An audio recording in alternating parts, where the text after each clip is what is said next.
ਇੱਕ ਓੰਕਾਰ ਸਤਨਾਮ ਕਰਤਾ ਪੁਰਖ ਨਿਰਭਉ ਨਿਰਵੈਰ ਅਕਾਲ ਮੂਰਤ ਜੁਨੀ ਸੈਭੰ ਗੁਰ ਪ੍ਰਸਾਦ।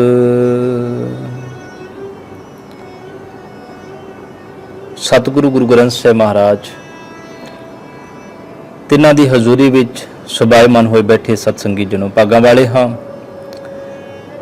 ਜੋ ਸਤਿਗੁਰ ਦੇ ਗਿਆਨ ਨੂੰ ਪੜ੍ਹਨ ਦੇ ਲਈ, ਗੁਰੂ ਦੇ ਵਿਚਾਰਾਂ ਨੂੰ ਸ਼ਰਵਣ ਕਰਨ ਲਈ ਇਹ ਉਪਰਾਲੇ ਕੀਤੇ ਜਾ ਰਹੇ ਹਨ।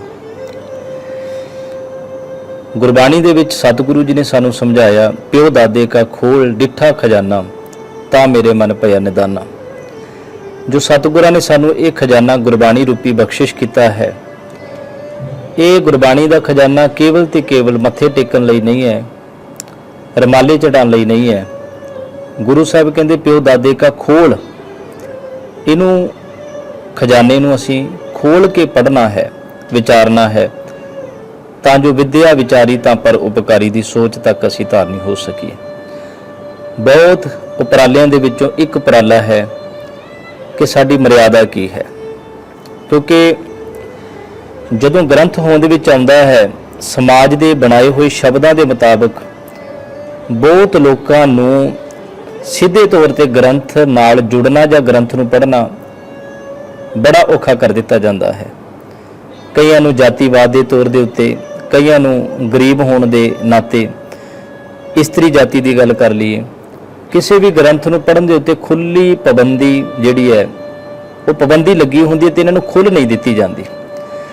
ਮਰਿਆਦਾ ਦਾ ਅਰਥ ਇਹ ਹੈ ਵੀ ਸੌਖੇ ਸ਼ਬਦਾਂ ਵਿੱਚ ਇਹ ਦੱਸਿਆ ਜਾ ਸਕੇ ਵੀ ਅਸੀਂ ਆਪਣੇ ਗ੍ਰੰਥ ਨਾਲ ਕਿਵੇਂ ਜੁੜਨਾ ਹੈ ਤੇ ਸਾਡਾ ਧਰਮ ਨਿਯਮ ਕੀ ਕਹਿੰਦਾ ਹੈ।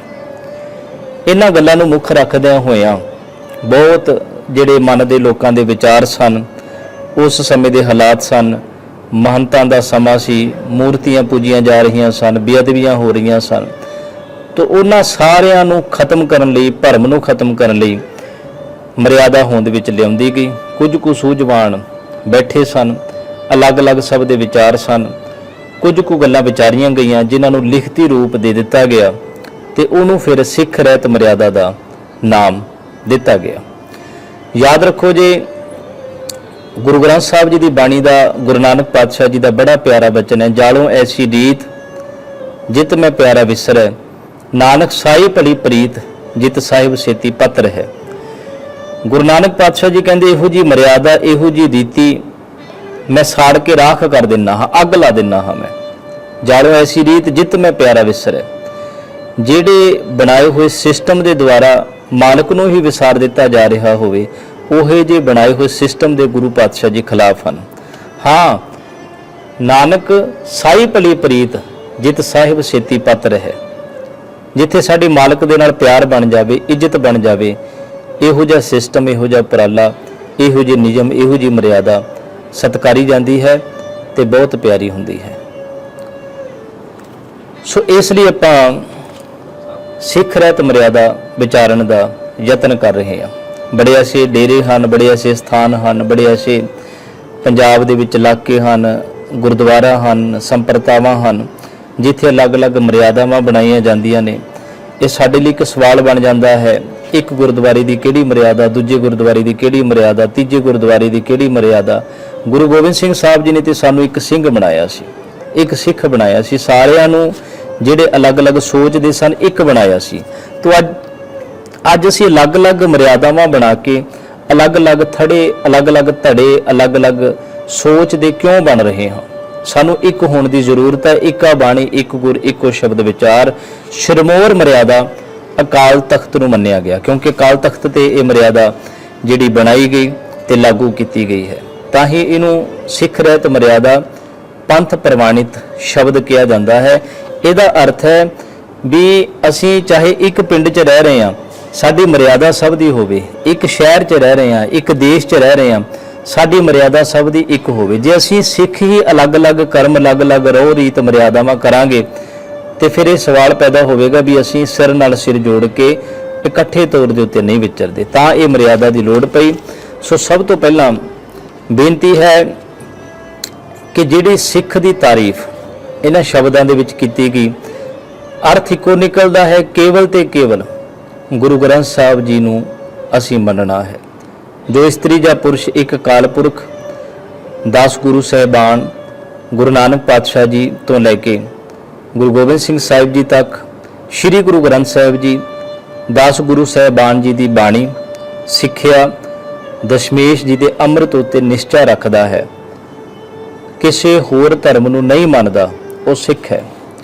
ਹੁਣ ਜਿਹੜੇ ਸ਼ਬਦ ਹੁੰਦੇ ਨੇ ਉਹਨਾਂ ਦੇ ਭਾਵ ਅਰਥ ਲੈਣੇ ਬਹੁਤ ਜ਼ਰੂਰੀ ਹੁੰਦੇ ਹਨ, ਕਿਉਂਕਿ ਇੱਥੇ ਸ਼ਬਦ ਹੈ 10 ਗੁਰੂ ਸਾਹਿਬਾਨ ਦੀ ਬਾਣੀ। ਹੁਣ 10 ਗੁਰੂਆਂ ਦੀ ਬਾਣੀ ਤੇ ਹੈ ਨਹੀਂ, 6 ਗੁਰੂਆਂ ਦੀ ਬਾਣੀ ਆ। ਇਹਦਾ ਭਾਵ ਅਰਥ ਹੈ, ਬਾਣੀ ਦਾ ਅਰਥ ਹੁੰਦਾ ਬੋਲੀ, ਸਿੱਖਿਆ। ਜਿਵੇਂ ਗੁਰੂ ਸਾਹਿਬ ਨੇ ਆਪਣੇ ਆਪਣੇ ਸਮੇਂ 6ਵੇਂ ਗੁਰੂ ਜੀ ਨੇ ਮੀਰੀ ਪੀਰੀ ਦੀ ਗੱਲ ਕੀਤੀ ਤੇ 7ਵੇਂ ਗੁਰੂ ਪਾਤਸ਼ਾਹ ਜੀ ਦੇ ਸਮੇਂ ਦਵਾਖਾਨੇ ਦਾ ਪ੍ਰਚਾਰ ਹੋਇਆ। ਕਿਸੇ ਸਮੇਂ ਗੁਰੂ ਸਾਹਿਬ ਨੇ ਕਿਹਾ ਗਰੀਬ ਦਾ ਮੂੰਹ ਗੁਰੂ ਦੀ ਗੋਲਕ। ਭਾਵ ਅਰਥ ਇਹ ਜਾਂਦਾ ਵੀ ਜੋ ਗੁਰੂ ਸਾਹਿਬ ਦੇ ਇਤਿਹਾਸ ਚੋਂ ਉਹਨਾਂ ਦੇ ਬਾਣੀ ਦੇ ਦੁਆਰਾ, ਬੋਲਾਂ ਦੇ ਦੁਆਰਾ, ਗੁਰਬਾਣੀ ਦੇ ਦੁਆਰਾ ਜਿਹੜੀਆਂ ਵੀ ਸਿੱਖਿਆਵਾਂ ਨੇ ਉਹਦੇ ਅਸੀਂ ਧਾਰਨੀ ਬਣਨਾ ਹੈ। ਕਿਸੇ ਹੋਰ ਧਰਮ ਨੂੰ ਨਹੀਂ ਮੰਨਦਾ। ਇਹਦਾ ਅਰਥ ਇਹ ਨਹੀਂ ਵੀ ਅਸੀਂ ਹੋਰ ਧਰਮਾਂ ਦੇ ਲੋਕਾਂ ਦੇ ਨਾਲ ਕੋਈ ਵਿਤਕਰਾ ਕਰਨਾ ਹੈ, ਝਗੜਾ ਕਰਨਾ ਹੈ। ਅਸੀਂ ਕਹਿੰਦੇ ਜੀ 4 ਦਰਵਾਜ਼ੇ ਦਰਬਾਰ ਸਾਹਿਬ ਦੇ ਹਨ, ਸਾਰੇ ਧਰਮਾਂ ਦੇ ਲੋਕਾਂ ਨੂੰ ਸੱਦਾ ਹੈ, ਸਾਰੇ ਆ ਸਕਦੇ ਹਨ। ਹਿੰਦੂ, ਮੁਸਲਿਮ, ਸਿੱਖ, ਈਸਾਈ, ਖੱਤਰੀ, ਬ੍ਰਾਹਮਣ, ਸ਼ੂਦ, ਵੈਸ਼, ਉਪਦੇਸ਼, 4 ਵਰਨਾ ਕੋ ਸਾਂਝਾ, ਕੋਈ ਵੀ ਆ ਸਕਦਾ ਹੈ। ਪਰ 4 ਪੁਲ ਨਹੀਂ ਬਣਾਏ। ਉਹਦਾ ਅਰਥ ਇਹੀ ਸੀ, ਇਹ ਨਾ ਹੋਵੇ ਵੀ ਸਾਰੋ ਜਣੇ ਆਪੋ ਆਪਣੇ ਧਰਮ ਦੇ ਲੋਕ ਆਪੋ ਆਪਣੇ ਰਸਤੇ ਜਾ ਕੇ ਵਾਪਸ ਪਰਤ ਜਾਣ। ਪੁਲ ਇੱਕ ਬਣਾਇਆ ਗਿਆ। ਆ ਕੋਈ ਵੀ ਸਕਦਾ ਹੈ, ਬੈਠ ਕੋਈ ਵੀ ਸਕਦਾ ਹੈ, ਪਰ ਸ਼ਰਮੋਰ ਗੁਰੂ ਗ੍ਰੰਥ ਸਾਹਿਬ ਜੀ ਦਾ ਗਿਆਨ ਹੀ ਹੋਵੇਗਾ। ਮੁੱਖ ਗੱਲ ਗੁਰੂ ਗ੍ਰੰਥ ਸਾਹਿਬ ਜੀ ਦੀ ਹੋਵੇਗੀ, ਵਿਚਾਰਧਾਰਾ, ਸਿਧਾਂਤ ਗੁਰੂ ਗ੍ਰੰਥ ਸਾਹਿਬ ਜੀ ਦਾ ਹੋਵੇਗਾ। ਤਾਂ ਕਰਕੇ ਬੇਨਤੀ ਹੈ ਵੀ ਹੋਰ ਧਰਮਾਂ ਦੀਆਂ ਜੋ ਮਰਿਆਦਾਵਾਂ ਨੇ, ਜੋ ਭਰਮ ਹਨ, ਜੋ ਉਹਨਾਂ ਦੇ ਬਣਾਏ ਹੋਏ ਰੋਹ ਰੀਤ ਹਨ, ਉਹ ਸਿੱਖ ਨੇ ਨਹੀਂ ਮੰਨਣੇ, ਪਰ ਬਾਕੀ ਧਰਮਾਂ ਸਾਰਿਆਂ ਦੇ ਨਾਲ ਪਿਆਰ ਕਰਨਾ ਹੈ। ਇਹਦਾ ਭਾਵ ਅਰਥ ਇਹ ਹੋਇਆ, ਸਿੱਖ ਦੀ ਰਹਿਣੀ 2 ਤਰ੍ਹਾਂ ਦੀ ਹੈ, ਸ਼ਖਸੀ ਤੇ ਪੰਥਕ। ਸ਼ਖਸੀ ਰਹਿਣੀ ਦੇ 3 ਹਿੱਸੇ ਨੇ, ਨਾਮ ਬਾਣੀ ਦਾ ਅਭਿਆਸ, ਗੁਰਮਤਿ ਦੀ ਰਹਿਣੀ, ਸੇਵਾ। ਨਾਮ ਬਾਣੀ ਦੇ ਅਭਿਆਸ ਦੇ ਵਿੱਚ ਸਿੱਖ ਦਾ ਨਿਤਨੇਮ ਆ ਜਾਂਦਾ ਹੈ। ਇਹ ਵੀ ਸਾਡੇ ਮਨਾਂ ਦੇ ਵਿੱਚ ਬਹੁਤ ਸਵਾਲ ਰਹਿੰਦੇ ਹਨ ਕਿ ਨਿਤਨੇਮ ਅਸੀਂ ਕਿਹੜਾ ਕਰਨਾ ਹੈ, ਕਿੰਨਾ ਕਰਨਾ ਹੈ, ਕਿਹੜੀ ਬਾਣੀ ਕਦੋਂ ਪੜ੍ਹਨੀ ਹੈ, ਕਿਹੜੀ ਬਾਣੀ ਕਿੰਨੀ ਪੜ੍ਹਨੀ ਹੈ, ਕਿਹੜੇ ਦਿਨ ਕਿਹੜੀ ਬਾਣੀ ਪੜ੍ਹੀ ਜਾਏ।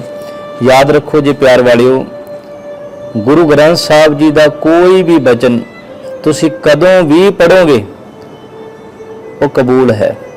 ਬਸ ਸ਼ਰਤ ਇੰਨੀ ਹੈ, ਗਾਵਿਆ ਸੁਣਿਆ ਤਿਨਕਾ ਹਰ ਥਾਂ ਪਾਵੇ, ਜਿਨ ਸਤਿਗੁਰ ਕੀ ਆਗਿਆ ਸਤ ਸਤ ਕਰਮਾਨੀ। बस फर्क इन्ना है, किनका एक शर्त की है, जिस जी बसावे ताकि मैं मगनी ना आवे। बस शर्त की है, गावीए, सुनिए, मन रखिए पाओ। शर्त इन्नी है। सुखमनी साहिब नूं तुसीं सवेर समय भी पढ़ सकते हो, दोपहर समय भी पढ़ सकते हो, रात समय भी पढ़ सकते हो। जरूरी नहीं सुखमनी साहिब पूरा ही पढ़ना है। सुखमनी साहिब दे तुसीं 6 अष्टपदियां पढ़ सकते हो, 8 पढ़ सकते हो, बाकी कल नूं कर सकते हो। एक सौखी विचार तुसीं जरूर याद रखियो, गुरु ग्रंथ साहिब जी की बाणी वहम नूं खत्म करने लई बनी है, ना कि गुरु ग्रंथ साहिब जी की बाणी नूं पढ़न दे उत्ते वहम पैदा किया जाए।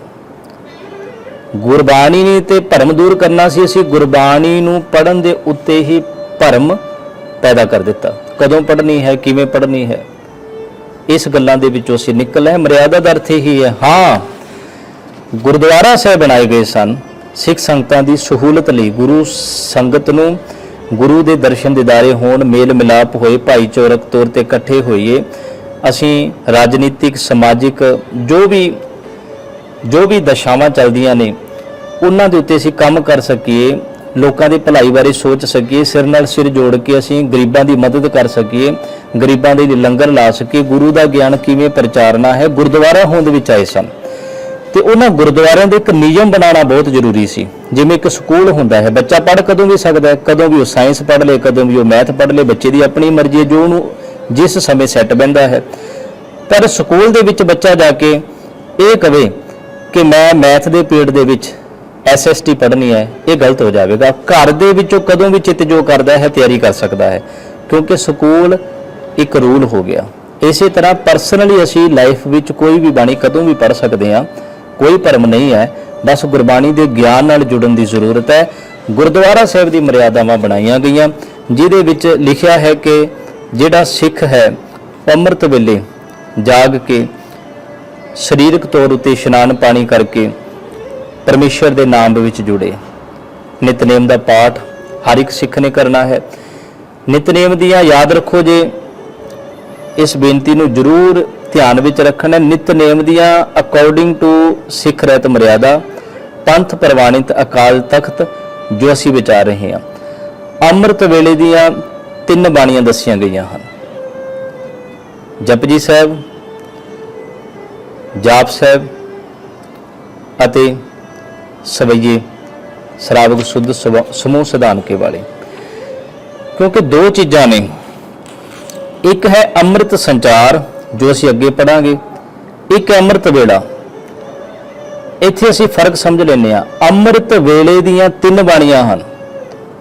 ਤੁਸੀਂ ਸਿੱਖ ਰਹਿਤ ਮਰਿਆਦਾ ਜਿਨ੍ਹਾਂ ਕੋਲ ਵੀ ਇਹ ਕਾਪੀ ਹੋਵੇਗੀ, ਜਾਂ ਤੁਸੀਂ YouTube ਤੋਂ ਸਰਚ ਕਰ ਸਕਦੇ ਹੋ, ਜਾਂ ਤੁਸੀਂ Google ਦੇ ਉੱਤੇ ਸਿੱਖ ਰਹਿਤ ਮਰਿਆਦਾ ਪਲੇ ਸਟੋਰ ਚੋਂ ਕਿਸੇ ਵੀ ਤਰੀਕੇ ਪੜ੍ਹ ਸਕਦੇ ਹੋ। ਅੰਮ੍ਰਿਤ ਵੇਲੇ ਦੀਆਂ 3 ਬਾਣੀਆਂ ਹਨ। ਹਾਂ, ਇਸ ਤੋਂ ਬਾਅਦ ਤੁਸੀਂ ਨਿਤਨੇਮ ਕਬੀਰ ਜੀ ਦੀ ਬਾਣੀ ਦਾ ਬਣਾਓ, ਨਿਤਨੇਮ ਬਾਬਾ ਫਰੀਦ ਜੀ ਦੇ ਸ਼ਲੋਕਾਂ ਦਾ ਬਣਾਓ, ਨਿਤਨੇਮ ਤੁਸੀਂ ਆਸਾ ਦੀ ਵਾਰ ਪੜ੍ਹੋ, ਗੁਰੂ ਘਰਾਂ 'ਚ ਕੀਰਤਨ ਹੁੰਦਾ ਹੈ। ਵੱਧ ਤੋਂ ਵੱਧ ਬਾਣੀ ਪੜ੍ਹਨੀ ਸਮਝਣੀ ਸਿੱਖ ਦਾ ਫਰਜ਼ ਹੈ। ਨਿਤਨੇਮ ਤੇ ਹੀ ਅੜ ਨਹੀਂ ਜਾਣਾ। ਇੱਕ ਸ਼ੁਰੂਆਤ ਹੁੰਦਾ ਹੈ, ਬੇਸ ਹੁੰਦਾ ਹੈ, ਸਾਡੀ ਆਦਤ ਬਣ ਸਕੇ, ਅਸੀਂ ਬਾਣੀ ਪੜ੍ਹਨੀ ਸਿੱਖ ਸਕੀਏ। ਨਿਤਨੇਮ ਤੋਂ ਅੱਗੇ ਸਟੈਪ ਬਾਏ ਸਟੈਪ ਅਸੀਂ ਗੁਰੂ ਗ੍ਰੰਥ ਸਾਹਿਬ ਦੀ ਸਾਰੀ ਬਾਣੀ ਨਾਲ ਜਾਣ ਪਹਿਚਾਣ ਬਣਾ ਸਕੀਏ। ਕਿਉਂਕਿ ਅਲੱਗ-ਅਲੱਗ ਵਿਸ਼ੇ ਹਨ। ਸਿੱਧ ਗੋਸ਼ਟ ਇੱਕ ਅਲੱਗ ਵਿਸ਼ਾ ਹੈ, ਆਸਾ ਕੀ ਵਾਰ ਇੱਕ ਅਲੱਗ ਵਿਸ਼ਾ ਹੈ, ਬਾਬਾ ਸੱਤਾ ਬਾਬਾ ਬਲਵੰਡ ਜੀ ਦੀ ਵਾਰ ਇੱਕ ਅਲੱਗ ਵਿਸ਼ਾ ਹੈ, ਰਾਮਕਲੀ ਸੱਦ ਇਸ ਬਾਰੇ ਅਸੀਂ ਨੌਲੇਜ ਪ੍ਰਾਪਤ ਕਰਨੀ ਹੈ। ਪਰ ਅਸੀਂ ਨਿਤਨੇਮ ਤੋਂ ਰੁਕ ਨਹੀਂ ਜਾਣਾ ਵੀ ਸਾਡਾ ਨਿਤਨੇਮ ਹੋਇਆ ਤੇ ਚਲੋ ਨਿਬੜਿਆ ਕੰਮ, ਐਸਾ ਨਹੀਂ। ਤਾਂ ਕਰਕੇ ਬੇਨਤੀ ਹੈ, ਅੰਮ੍ਰਿਤ ਸੰਚਾਰ ਦੀਆਂ 5 ਬਾਣੀਆਂ, ਅੰਮ੍ਰਿਤ ਵੇਲੇ ਦੀਆਂ ਪ੍ਰਚਲਿਤ ਸਿੱਖ ਰਹਿਤ ਮਰਿਆਦਾ ਦੇ ਮੁਤਾਬਕ 3 ਬਾਣੀਆਂ ਹਨ। ਇੱਥੇ ਲਿਖਿਆ ਗਿਆ ਸੋਦਰ ਰਹਿਰਾਜ ਸਾਹਿਬ ਜੀ ਪਾਵਨ ਬਾਣੀ ਦੀ ਜਿਹੜੀ ਤਰਤੀਬ ਹੈ ਉਹ 9 ਸ਼ਬਦ ਹਨ। ਸੋਦਰ ਤੋਂ ਪਹਿਲਾ ਸ਼ਬਦ, ਦੂਜਾ ਸ਼ਬਦ ਸੁਣ ਵੱਡਾ ਆਖੇ ਸਭ ਕੋਏ, ਤੀਜਾ ਸ਼ਬਦ ਆਖਾਂ ਜੀਵਾਂ ਵਿਸਰੇ ਮਰ ਜਾਉ, ਚੌਥਾ ਸ਼ਬਦ ਹਰ ਕੇ ਜਨ ਸਤਿਗੁਰ ਸਤਿਪੁਰਖਾ, ਪੰਜਵਾਂ ਸ਼ਬਦ ਕਾਹੇ ਰੇ ਮਨ ਚਿਤ ਮੈਂ ਉਦਮ ਜਾਹਰ ਹਰ ਜੋ ਪਰਿਆ, ਛੇਵਾਂ ਸ਼ਬਦ ਸੋ ਪੁਰਖ ਵਾਲਾ, ਸੋ ਪੁਰਖ ਨਿਰੰਜਨ ਹਰ ਪੁਰਖ ਨਿਰੰਜਨ, ਸੱਤਵਾਂ ਸ਼ਬਦ ਹੈ ਤੂੰ ਕਰਤਾ ਸਚਿਆਰ ਮੈਂਡਾ ਸਾਈਂ, ਅੱਠਵਾਂ ਸ਼ਬਦ ਹੈ ਜਿਹੜਾ ਆਪਾਂ ਪੜ੍ਹਦੇ ਹਾਂ ਸਤਿਗੁਰੂ ਜੀ ਦੀ ਬਾਣੀ 'ਚ, ਤਿਤ ਸਰਵਰੜੈ ਭਈ ਲੈ ਨਿਵਾਸਾ, ਤੇ 9ਵਾਂ ਸ਼ਬਦ ਹੈ ਭਈ ਪ੍ਰਾਪਤ ਮਾਨੁਖ ਦੇ ਹੋਰੀਆ। ਇਹ 9 ਸ਼ਬਦ। ਇਸ ਤੋਂ ਬਾਅਦ ਵਿੱਚ ਦੋਹਰਾ ਸਗਲ ਦੁਆਰ ਕੋ ਛੱਡ ਕੇ ਨਾਲ ਹੀ ਫਿਰ ਆਨੰਦ ਸਾਹਿਬ ਦੀ 6 ਪੌੜੀਆਂ ਪੜ੍ਹ ਕੇ ਮੁੰਦਾਵਣੀ ਮਹਿਲਾ 5ਵਾਂ ਤੇ ਨਾਲ ਦੀ ਨਾਲ ਤੇਰਾ ਕੀਤਾ ਜਾਤੋ ਨਾਹੀ ਮੈਨੂੰ ਜੋ ਕਿਤੋਈ, ਮੈਂ ਨਿਰਗੁਣ ਯਾਰੇ ਕੋ ਗੁਣ ਨਾਹੀ ਆਪੇ ਤਰਸ ਪਿਓਈ, ਤਰਸ ਪਿਆ ਮਿਹਰਾਮਤ ਹੋਈ ਸਤਿਗੁਰ ਸੱਜਣ ਮਿਲਿਆ, ਨਾਨਕ ਨਾ ਮਿਲੇ ਤਾਂ ਜੀਵਾਂ ਤਨ ਮਨ ਥੀਵੇ ਹਰਿਆ। ਇੱਥੇ ਫਤਿਹ ਬੁਲਾਣੀ ਹੈ। ਜਿਵੇਂ ਜਿਵੇਂ ਕੋਈ ਸੰਪਰਦਾ ਨਵੀਂ ਹੋਂਦ ਵਿੱਚ ਆਉਂਦੀ ਹੈ, ਉਹਨਾਂ ਵੱਲੋਂ ਕੁਝ ਨਾ ਕੁਝ ਨਵਾਂ ਐਡ ਕੀਤਾ ਜਾਂਦਾ ਹੈ, ਘਟਾ ਦਿੱਤਾ ਜਾਂਦਾ ਹੈ, ਕਿਉਂਕਿ ਉਹ ਆਪਣੀ ਅਲੱਗ ਪਹਿਚਾਣ ਬਣਾਉਣੀ ਚਾਹੁੰਦੇ ਹਨ। ਇਸ ਬਾਰੇ 2 ਮਿੰਟ ਦੀ ਬੇਨਤੀ ਜ਼ਰੂਰੀ ਹੈ, ਕਿਉਂਕਿ ਰਹਿਰਾਸ ਸਾਹਿਬ ਵੀ ਸਾਡੇ ਪਿੰਡਾਂ ਦੇ ਸ਼ਹਿਰਾਂ ਦੇ ਗੁਰਦੁਆਰਿਆਂ 'ਚ ਅਲੱਗ-ਅਲੱਗ ਮਰਿਆਦਾਵਾਂ ਮੁਤਾਬਕ ਪੜ੍ਹਿਆ ਜਾਂਦਾ ਹੈ। ਸਿੱਖ ਰਹਿਤ ਮਰਿਆਦਾ ਪੜ੍ਹਨ ਦਾ ਵਿਚਾਰਨ ਦਾ ਅਰਥ ਇਹ ਹੈ ਵੀ ਅਸੀਂ ਇੱਕ ਹੋ ਸਕੀਏ। ਇਹ ਨਾ ਹੋਵੇ ਉਸ ਗੁਰਦੁਆਰੇ ਰਹਿਰਾਸ ਹੋਰ ਪੜ੍ਹੀ ਜਾ ਰਹੀ ਹੈ, ਸਾਡੇ ਹੋਰ ਪੜ੍ਹੀ ਜਾ ਰਹੀ ਹੈ, ਕਿਤੇ ਹੋਰ ਪੜ੍ਹੀ ਜਾ ਰਹੀ ਹੈ, ਅਲੱਗ-ਅਲੱਗ ਨਹੀਂ। ਇਸ ਮੁਤਾਬਕ ਸੋਦਰ ਤੋਂ ਸ਼ੁਰੂ ਹੋਵੇ, ਦੁਖਦਾਰੂ ਸੁਖ ਰੋਗ ਪਿਆ ਨਹੀਂ ਹੈ। ਅਗਲੀ ਬੇਨਤੀ ਸਮਾਪਤੀ ਨਾਨਕ ਨਾ ਮਿਲੇ ਤਾਂ ਜੀਵਾਂ ਤਨ ਮਨ ਥੀਵੇ ਹਰਿਆ। ਇੱਥੇ ਹੈ, ਪੌੜੀ ਨਹੀਂ ਹੈ, ਕਿਉਂਕਿ ਜਿਹੜੀ ਵਾਰ ਹੈ, ਵਾਰ ਦੀ ਇੱਕ ਤਰਤੀਬ ਹੁੰਦੀ ਹੈ, ਪਹਿਲਾਂ ਸ਼ਲੋਕ ਆਉਂਦੇ ਨੇ ਫਿਰ ਪੌੜੀ ਆਉਂਦੀ ਹੈ। ਪਰ ਜਿਹੜੀ ਰਹਿਰਾਸ ਦੇ ਅਖੀਰ ਦੇ ਵਿੱਚ ਪੌੜੀ ਪਹਿਲਾਂ ਲਾ ਦਿੱਤੀ ਗਈ, ਤਿੱਥੇ ਤੂੰ ਸਮਰੱਥ, ਅਗਲੇ ਸ਼ਲੋਕ ਜਿਹੜੇ ਨੇ ਅੰਤਰ ਗੁਰ ਆਰਾਧਨਾ ਰੱਖੇ ਰੱਖਣ ਹਾਰੋ ਸ਼ਲੋਕ ਨੇ। ਪਰ ਵਾਰ ਦਾ ਇੱਕ ਨਿਯਮ ਹੁੰਦਾ ਹੈ ਤੇ ਉਹ ਪੌੜੀ ਵੀ ਕਿਤੋਂ ਹੋਰ ਹੈ ਤੇ ਸ਼ਲੋਕ ਵੀ ਕਿਤੋਂ ਹੋਰ ਨੇ।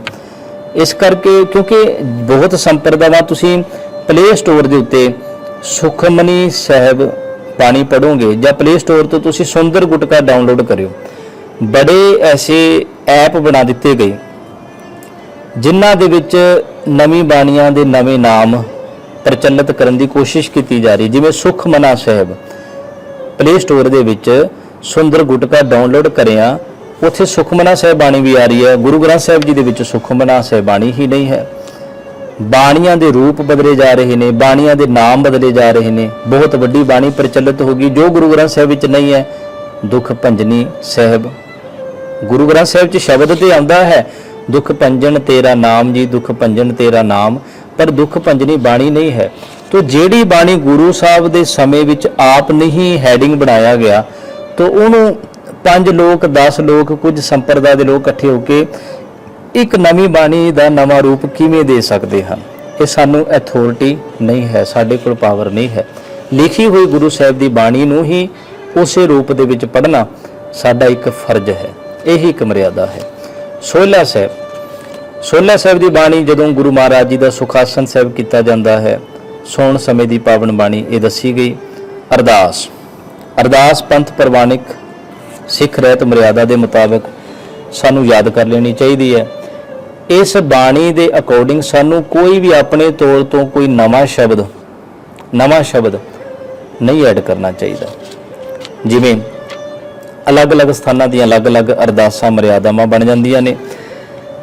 ਅਸੀਂ ਬੜੇ ਸ਼ਾਰਟ ਦੇ ਵਿੱਚ ਅਰਦਾਸ ਹੁੰਦੀ ਹੈ, ਬੜੇ ਸ਼ਾਰਟ ਦੇ ਵਿੱਚ ਮੁੱਖ ਕਿਸ ਕਾਰਜ ਦੇ ਲਈ ਕਿਹਨਾਂ ਵੱਲੋਂ ਯਤਨ ਕੀਤਾ ਗਿਆ, ਜੋ ਸੇਵਾ ਹੋਈ ਭੁੱਲਾਂ ਦੀ ਖਿਮਾ। ਬਸ ਅਸੀਂ ਅਰਦਾਸ ਦਾ ਬਹੁਤ ਵੱਡਾ ਟੌਪਿਕ ਜਿਹੜਾ ਵਧਾ ਦਿੱਤਾ ਗਿਆ। ਨਵੇਂ ਕਈ ਥਾਵਾਂ ਦੇ ਉੱਤੇ 15 ਨਾਵਾਂ ਦੀ ਲਿਸਟ, ਨਾਮ ਬੋਲੇ ਜਾਂਦੇ ਹਨ। ਕੋਈ ਇੱਕ ਨਾਮ ਮਿਸ ਹੋ ਜਾਵੇ, ਨਾਮ ਥੋੜਾ ਜਿਹਾ ਫਰਕ ਨਾਲ ਬੋਲਿਆ ਜਾਵੇ, ਉੱਥੇ ਝਮੇਲਾ ਖੜਾ ਹੋ ਜਾਂਦਾ ਹੈ। ਤੇ ਕਮਾਲ ਦੀ ਗੱਲ ਹੈ, ਜਿਨ੍ਹਾਂ ਦੇ ਨਾਮ ਦੇ ਅਸੀਂ ਵਾਹਿਗੁਰੂ ਬੋਲ ਰਹੇ ਹਾਂ ਉਹਨਾਂ ਦੀ ਕਰਨੀ ਵੇਖੋ। ਜਿਨ੍ਹਾਂ ਸਿੰਘਾਂ ਸਿੰਘਣੀਆਂ ਨੇ ਧਰਮ ਹੇਤ ਸੀਸ ਦਿੱਤੇ, ਜਿਨ੍ਹਾਂ ਨੇ ਧਰਮ ਦੀ ਖਾਤਰ ਸੀਸ ਹੀ ਕੁਰਬਾਨ ਕਰ ਦਿੱਤਾ, ਬੰਦ ਕਟਾ ਲਿਆ, ਖੋਪਰੀਆਂ ਲੁਹਾ ਲਈਆਂ, ਆਰਿਆਂ ਨਾਲ ਚਿਰਵਾਏ ਗਏ। ਐਡੀ ਵੱਡੀਆਂ ਕੁਰਬਾਨੀਆਂ, ਤੇ ਅਸੀਂ ਕੌਣ ਆ? 5 ਕਿਲੋ ਚੀਨੀ, 2 ਕਿਲੋ ਘੀ, 5 ਥੈਲੇ ਸੀਮੈਂਟ ਦੇ, 1001 ਰੁਪਇਆ ਗੁਰਦੁਆਰਾ ਸਾਹਿਬ। ਇੱਕ ਪਾਸੇ ਏਡੀ ਵੱਡੀ ਕੁਰਬਾਨੀਆਂ, ਅਰਦਾਸ ਵਿੱਚ ਅਸੀਂ ਉਹਨਾਂ ਨੂੰ ਯਾਦ ਕਰਕੇ ਕਹਿੰਦੇ ਆ ਬੋਲੋ ਜੀ ਵਾਹਿਗੁਰੂ। ਇੱਕ ਪਾਸੇ ਅਸੀਂ ਆਪਣਾ ਰਾਸ਼ਨ ਇਕੱਠਾ ਕਰਕੇ ਅਸੀਂ ਗਿਣਾਉਂਦੇ ਹਾਂ। ਸਾਨੂੰ ਸਮਝਣਾ ਚਾਹੀਦਾ ਹੈ ਕਿ ਬਿਨ ਬੋਲਿਆ ਸਭ ਕੁਝ ਜਾਣਦਾ। ਇੱਕ ਹੁੰਦਾ ਹੈ ਫਰਜ਼, ਇੱਕ ਹੁੰਦਾ ਹੈ ਅਹਿਸਾਨ। ਇਹ ਸਾਡਾ ਫਰਜ਼ ਹੈ, ਸਾਡੀ ਸੇਵਾ ਹੈ, ਲੋੜਵੰਦ ਦੀ ਸੇਵਾ, ਗੁਰੂ ਘਰਾਂ ਵਿੱਚ ਸੇਵਾ, ਵਿੱਚ ਦੁਨੀਆ ਸੇਵ ਕਮਾਈਏ, ਲੰਗਰ ਪ੍ਰਥਾ, ਗਰੀਬ ਨੂੰ ਐਜੂਕੇਸ਼ਨ ਵੰਡਣਾ, ਇਹ ਫਰਜ਼ ਹੈ ਸਾਡਾ, ਸੇਵਾ ਹੈ। ਅਸੀਂ ਅਹਿਸਾਨ ਨਹੀਂ ਕਰ ਰਹੇ। ਅਹਿਸਾਨ ਜਤਾਉਣ ਵਾਲਾ ਬੰਦਾ ਕਵੇ ਜੀ ਮੇਰਾ ਨਾਮ ਨਹੀਂ ਬੋਲਿਆ। ਇਸ ਕਰਕੇ ਬੇਨਤੀ ਹੈ, ਜੇ ਤੁਸੀਂ ਸਿੱਖ ਰਹਿਤ ਮਰਿਆਦਾ ਇਹ ਪੜ੍ਹ ਰਹੇ ਹੋ, ਤੁਸੀਂ ਚਾਹੁੰਦੇ ਹੋ ਕੁਝ ਚੇਂਜ ਲੈ ਕੇ ਆਉਣਾ, ਪੜ੍ਹਾਈ ਦਾ ਮਤਲਬ ਹੀ ਚੇਂਜ ਲੈ ਕੇ ਆਉਣਾ ਹੁੰਦਾ। ਜੇ ਚੇਂਜ ਹੀ ਨਹੀਂ ਹੋ ਰਿਹਾ, ਉਹ ਪੜ੍ਹਾਈ ਕਿਸ ਅਰਥ ਜਾ ਰਹੀ ਹੈ? ਅਸੀਂ ਅਰਦਾਸਾਂ ਦੇ ਵਿੱਚ ਆਪਣੇ ਨਾਮ ਬੋਲਣੇ ਤੇ ਬੁਲਾਉਣੇ ਖਤਮ ਕਰੀਏ, ਸ਼ੁਰੂਆਤ ਕਰੀਏ, ਭਰੋਸਾ ਰੱਖੀਏ ਤਾਂ ਜੋ ਅਸੀਂ ਤਬਦੀਲੀ ਲੈ ਕੇ ਆਈਏ। ਦੇਖੋ ਇਹ ਅਰਦਾਸ ਹੈ, ਇਹ ਅਰਦਾਸ ਦੇ ਵਿੱਚ ਜਿਹੜੀ ਸ਼ਬਦਾਵਲੀ ਹੈ ਅਸੀਂ ਉਹੀ ਸ਼ਬਦਾਵਲੀ ਰੱਖ ਕੇ ਅਖੀਰ ਸਮਾਪਤੀ ਕਰ ਦੇਣੀ ਹੈ, ਫਤਿਹ ਬੁਲਾਣੀ ਹੈ ਤੇ ਜੈਕਾਰਾ ਗਜਾਇਆ ਜਾਂਦਾ ਹੈ। ਅਰਦਾਸ ਹੋਣ ਸਮੇਂ ਸੰਗਤ ਵਿੱਚ ਕੋਈ ਵੀ ਹੋਵੇ, ਬੱਚਾ, ਬਜ਼ੁਰਗ, ਕੋਈ ਇਸਤਰੀ, ਕੋਈ ਮਰਦ, ਉਹਨਾਂ ਨੇ ਗੁਰੂ ਗ੍ਰੰਥ ਸਾਹਿਬ ਜੀ ਦੇ ਸਨਮੁਖ ਹੋ ਕੇ ਹੱਥ ਜੋੜ ਕੇ ਖਲੋ ਜਾਣਾ ਹੈ। ਅੱਗੇ ਆਪਾਂ ਵਿਚਾਰਾਂਗੇ ਫਿਜ਼ੀਕਲੀ ਕਿਸੇ ਦੀ ਕੋਈ ਪ੍ਰੋਬਲਮ ਹੈ, ਕਿਉਂਕਿ ਅਰਦਾਸ ਹੋ ਰਹੀ ਹੈ, ਕੋਈ ਗੋਡਿਆਂ ਕਰਕੇ, ਪਿੱਠ ਦੀ ਪ੍ਰੋਬਲਮ ਕਰਕੇ, ਬਜ਼ੁਰਗ ਹੋਣ ਦੇ ਨਾਤੇ ਨਹੀਂ ਉੱਠ ਪਾ ਰਿਹਾ, ਇਸ ਵਿੱਚ ਕੋਈ ਵਹਿਮ ਨਹੀਂ ਹੈ, ਉਹ ਅਰਦਾਸ ਵਿੱਚ ਬੈਠ ਕੇ ਵੀ ਸ਼ਾਮਲ ਹੈ। ਅਰਦਾਸ ਕਰਨ ਵਾਲਾ ਗੁਰੂ ਗ੍ਰੰਥ ਸਾਹਿਬ ਜੀ ਦੇ ਸਨਮੁਖ ਹੋ ਕੇ ਖੜ ਕੇ ਅਰਦਾਸ ਕਰੇ, ਗੁਰੂ ਗ੍ਰੰਥ ਸਾਹਿਬ ਜੀ ਦੇ ਅੰਗ ਸੰਗ ਜਾਣ ਕੇ, ਗੁਰੂ ਸਾਹਿਬ ਜੀ ਨੂੰ ਜਾਣ ਕੇ ਉਹ ਅਰਦਾਸ ਬੇਨਤੀ ਕਰੇ। ਅਗਲਾ ਵਿਸ਼ਾ ਹੈ ਸਾਡਾ ਸਾਧ ਸੰਗਤ ਵਿੱਚ ਜੁੜ ਕੇ ਗੁਰਬਾਣੀ ਦਾ ਅਭਿਆਸ। ਬਹੁਤ ਹੀ ਕੀਮਤੀ ਵਿਸ਼ਾ ਹੈ। ਅੱਜ ਕੱਲ੍ਹ ਗੁਰਦੁਆਰਿਆਂ 'ਚ ਕੀ ਹੋ ਰਿਹਾ ਹੈ? ਗੁਰਦੁਆਰਿਆਂ ਦੀ ਕਿਹੜੀ ਮਰਿਆਦਾ ਰਹਿ ਗਈ ਹੈ? ਚੰਗੀ ਮਰਿਆਦਾ ਨੂੰ ਚੰਗਾ ਰੱਖਣ ਵਿੱਚ ਅਸੀਂ ਕਿੰਨਾ ਯੋਗਦਾਨ ਕਰ ਰਹੇ ਹਾਂ, ਸਾਨੂੰ ਇਹੀ ਨਹੀਂ ਪਤਾ। ਗੁਰਦੁਆਰੇ ਅਸੀਂ ਕੀ ਸੋਚ ਲੈ ਕੇ ਜਾਣਾ ਹੈ, ਗੁਰਦੁਆਰੇ ਜਾ ਕੇ ਅਸੀਂ ਕਰਨਾ ਕੀ ਹੈ, ਸਾਨੂੰ ਹਲੇ ਹੀ ਨਹੀਂ ਪਤਾ ਲੱਗ ਰਿਹਾ। ਜੇ ਅਸੀਂ ਬਹੁਤ ਜ਼ਿਆਦਾ ਸਿੱਖੀ ਰੂਪ 'ਚ ਮਸ਼ਹੂਰ ਹੋ ਗਏ ਤੇ ਸਾਨੂੰ ਸਾਡਾ ਨਰਸਰੀ ਸਿਲੇਬਸ ਵੀ ਨਾ ਪਤਾ ਹੋਵੇ, ਪਹਿਲੀ ਕਲਾਸ ਦਾ ਸਿਲੇਬਸ ਵੀ ਨਾ ਪਤਾ ਹੋਵੇ, ਤੇ ਸਾਡੇ ਲਈ ਇੱਕ ਬਹੁਤ ਕਿਹੜਾ ਸ਼ਬਦ ਵਰਤਿਆ ਜਾ ਸਕਦੇ ਆ, ਨਿਵਾਣ ਵਾਲੇ ਪਾਸੇ ਸ਼ਰਮ ਵਾਲੀ ਗੱਲ ਹੋਵੇਗੀ। ਬੇਨਤੀ ਹੈ, ਸਿੱਖ ਰਿਹਾ ਤੇ ਮਰਿਆਦਾ ਜ਼ਰੂਰ ਪੜੋ। ਇਹਦੇ ਵਿੱਚ ਇੱਕ ਵਿਸ਼ਾ ਹੈ ਗੁਰਦੁਆਰੇ। ਗੁਰਬਾਣੀ ਦਾ ਅਸਰ ਸਾਧ ਸੰਗਤ ਵਿੱਚ ਬੈਠਿਆਂ ਵਧੇਰੇ ਹੁੰਦਾ ਹੈ। ਇਹਦਾ ਅਰਥ ਆਪਾਂ ਥੋੜਾ ਨਾਲ ਵਿਚਾਰਾਂਗੇ। ਇੱਕ ਹੁੰਦਾ ਪਰਸਨਲੀ ਤੌਰ ਤੇ ਮੈਂ ਜੋ ਕਰ ਲਿਆ ਸੋ ਕਰ ਲਿਆ, ਮੇਰਾ ਕਬੂਲ ਹੋ ਗਿਆ ਜੀ, ਮੈਂ ਕਰ ਲਿਆ। ਪਰ ਮੇਰੀ ਗਲਤੀਆਂ ਕਦੋਂ ਪਤਾ ਲੱਗਣਗੀਆਂ? ਜਦੋਂ ਮੈਂ ਕਿਸੇ ਨੂੰ ਸੁਣਾਵਾਂਗਾ, ਕਿਸੇ ਕੋਲ ਬੈਠਾਂਗਾ। ਕਿਸੇ ਦੀ ਗਲਤੀਆਂ ਮੈਂ ਕਿਵੇਂ ਦੱਸ ਸਕਾਂਗਾ? ਜੇ ਉਹ ਮੈਨੂੰ ਸੁਣਾਏਗਾ। ਇਸ ਕਰਕੇ ਸੰਗਤ ਵਿੱਚ ਬੈਠ ਕੇ ਅਸੀਂ ਗੁਰਬਾਣੀ ਨੂੰ ਸਹੀ ਰੂਪ ਵਿੱਚ ਪੜ੍ਹ ਸਕੀਏ। ਗੁਰਬਾਣੀ ਦਾ ਅਸਰ ਸੰਗਤ, ਕਿਉਂਕਿ ਸੰਗਤ ਦਾ ਅਰਥ ਹੁੰਦਾ ਹੈ ਪ੍ਰਭਾਵ।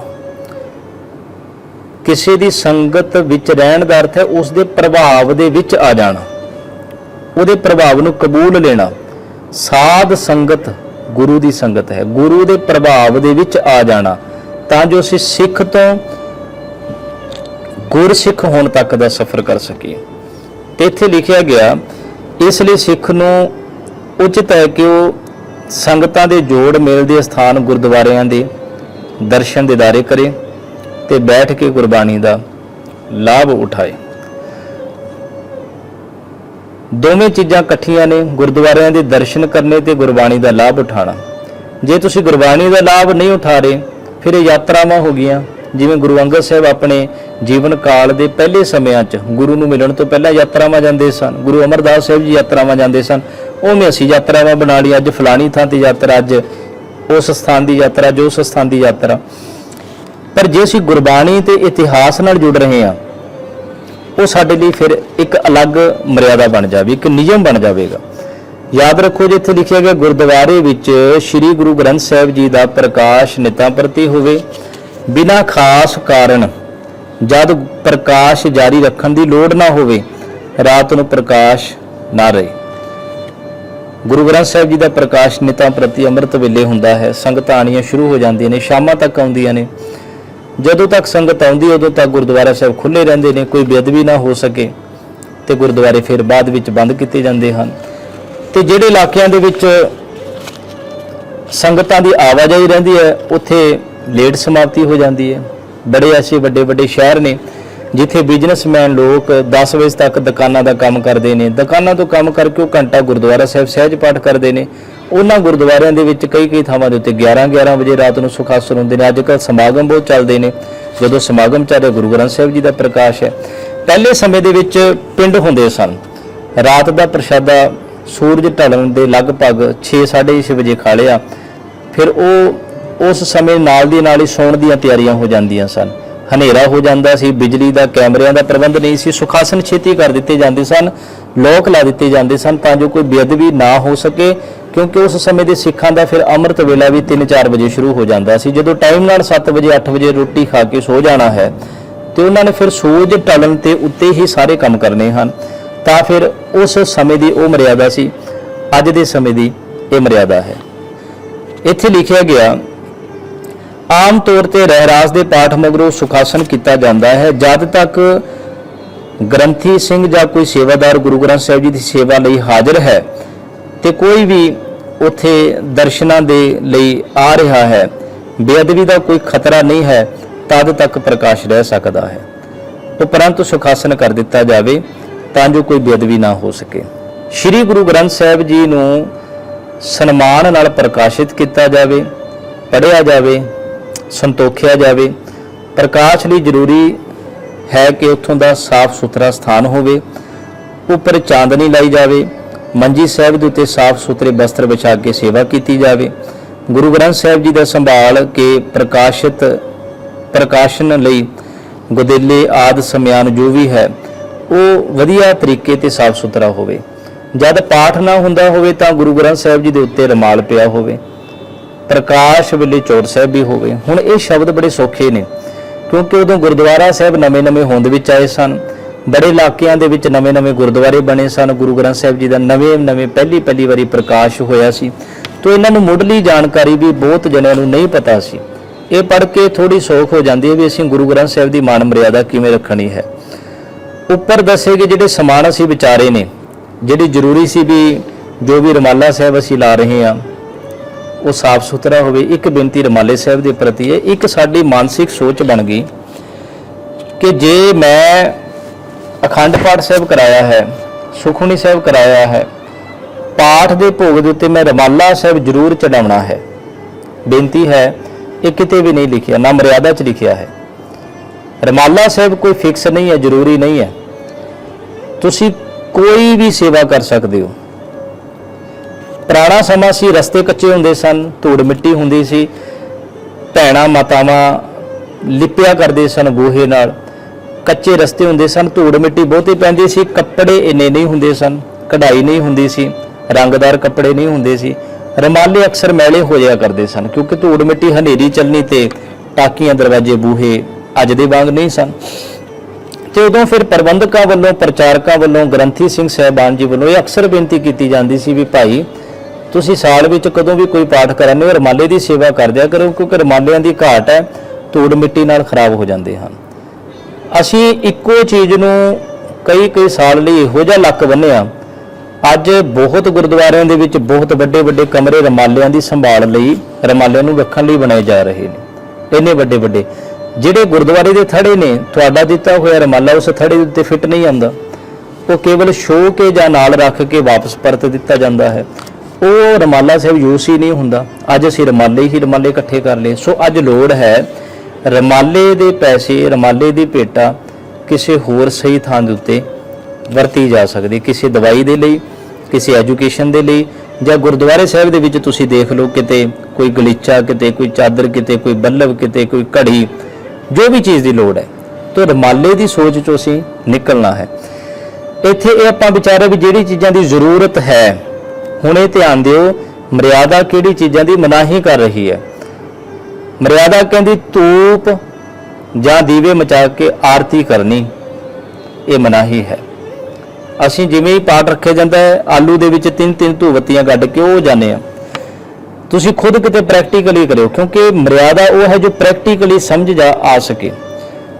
ਅਸੀਂ ਆਪਣੇ ਕੋਲ ਧੂਆਂ ਕਰਕੇ 4 ਬੱਤੀਆਂ ਦਾ, ਧੂਵੱਤੀਆਂ ਦਾ, ਕਿਸੇ ਨਾਲ 5 ਮਿੰਟ ਗੱਲ ਕਰਕੇ ਰੱਖੀਏ, ਗੱਲ ਕਰਕੇ ਦੇਖੀਏ, ਨਹੀਂ ਗੱਲ ਕਰ ਸਕਦੇ, ਸਾਨੂੰ ਧੂਆਂ ਚੜੇਗਾ।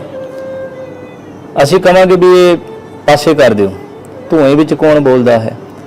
ਪਰ ਅਸੀਂ ਪਾਠੀਆਂ ਨੂੰ 2-2, 2.5-2.5 ਘੰਟੇ ਬਿਠਾਇਆ ਤੇ ਖੁਦ ਉਹਨਾਂ ਦੇ ਕੋਲ 4-4, 5-5 ਧੂਵੱਤੀਆਂ ਲਗਾ ਦਿੱਤੀਆਂ, ਧੂਆਂ ਹੀ ਧੂਆਂ ਕਮਰੇ 'ਚ ਕਰ ਦਿੱਤਾ। ਹਾਲਾਂਕਿ ਉਹਨੇ ਫਿਰ ਡਿਊਟੀ ਬੈਠਣਾ ਹੋਵੇ, ਸਪੀਕਰ 'ਚ ਬੋਲਣਾ ਹੋਵੇ, ਉਮਰ ਵੀ ਵਡੇਰੀ ਹੁੰਦੀ ਹੈ, ਉਹ ਫਿਰ ਅਸੀਂ ਖੰਘਣ ਲਈ ਮਜਬੂਰ ਕਰਦੇ ਹਾਂ। ਫਿਰ ਬੇਨਤੀ ਸੀ ਮਰਿਆਦਾ ਉਹ ਹੈ ਜੋ ਸਾਨੂੰ ਸੌਖਿਆਂ ਕਰ ਦੇਵੇ। ਅਸੀਂ ਮਰਿਆਦਾ ਉਹ ਸਮਝ ਲਈ ਜਿਹੜੀ ਬੰਦੇ ਨੂੰ ਔਖਾ ਕਰ ਦੇਵੇ।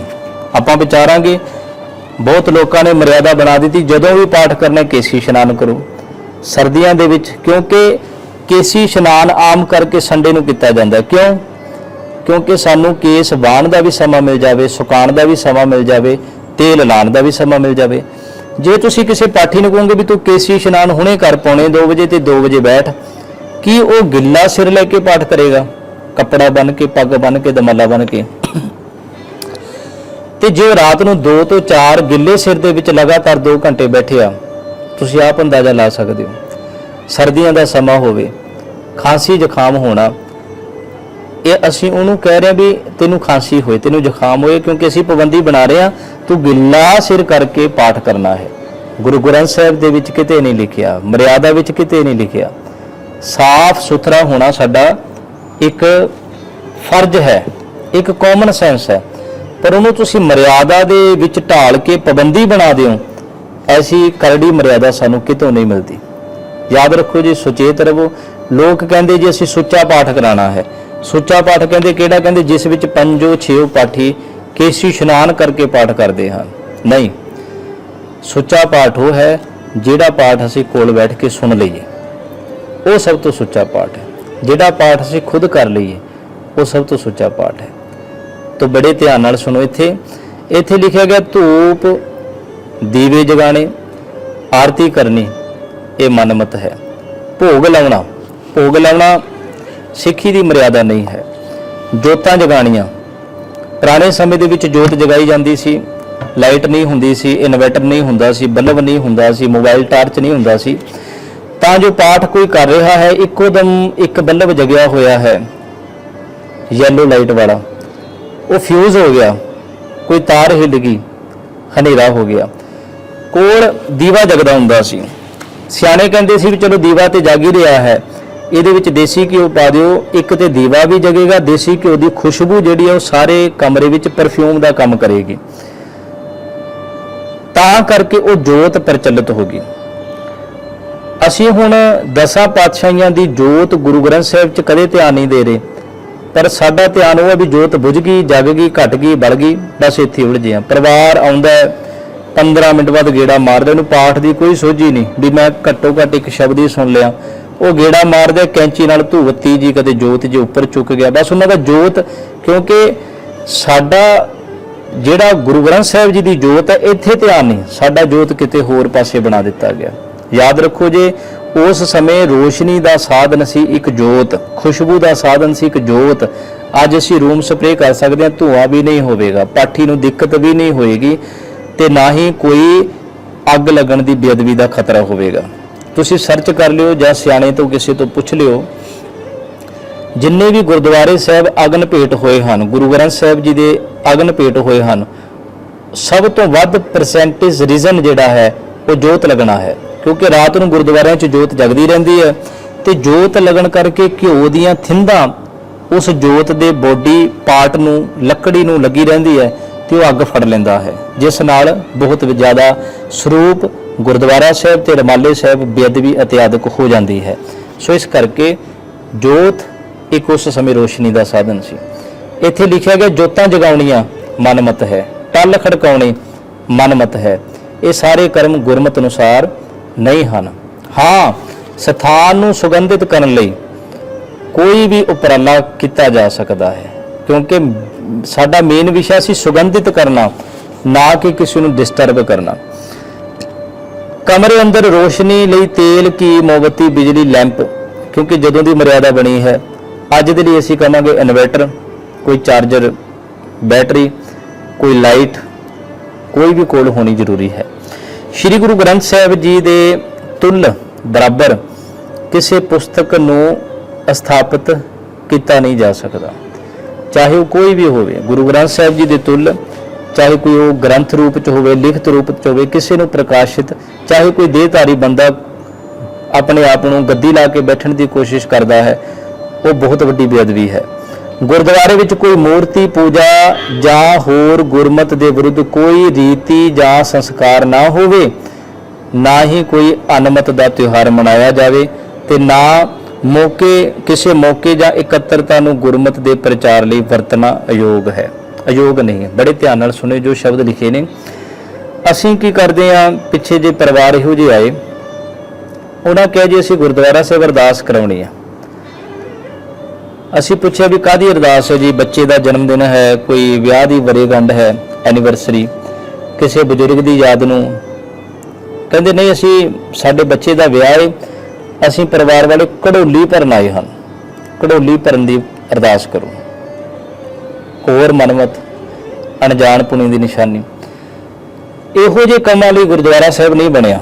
ਤੁਸੀਂ ਕਿਤੇ ਵੀ ਜਾਵੋ, ਕਿਤੇ ਵੀ ਆਪਣੀ ਮਰਿਆਦਾ ਰੀਤੀ ਰਿਵਾਜ ਕਰੋ, ਕਿਸੇ ਚੌਂਕ 'ਚ ਖੜ ਜਾਓ, ਕਿਸੇ ਦਰਖਤ ਕੋਲ ਜਾਓ, ਪਰ ਗੁਰਦੁਆਰੇ ਨੂੰ ਇਹੋ ਜਿਹੇ ਕੰਮਾਂ ਲਈ ਕਦੇ ਵੀ ਨਾ ਵਰਤੋ। ਇੱਥੇ ਤੇ ਗੁਰਦੁਆਰੇ ਗੁਰੂ ਦੇ ਗਿਆਨ ਲਈ ਆਉਣਾ ਹੈ, ਆਪਣੇ ਸੋਚੇ ਮਿੱਥੇ ਕਰਮਾਂ ਲਈ ਨਹੀਂ ਆਉਣਾ। ਬੜੇ ਧਿਆਨ ਨਾਲ ਇੱਥੇ ਲਿਖਿਆ ਹੈ, ਕਿਸੇ ਮੂਰਤੀ ਦੀ ਪੂਜਾ, ਚਾਹੇ ਉਹ ਤਸਵੀਰ ਕਿਸੇ ਦੀ ਵੀ ਹੋਵੇ, ਗੁਰਦੁਆਰਾ ਸਾਹਿਬ ਵਿੱਚ ਲੱਗੀ ਹੋਈ, ਉਹ ਮਨਮਤ ਹੈ।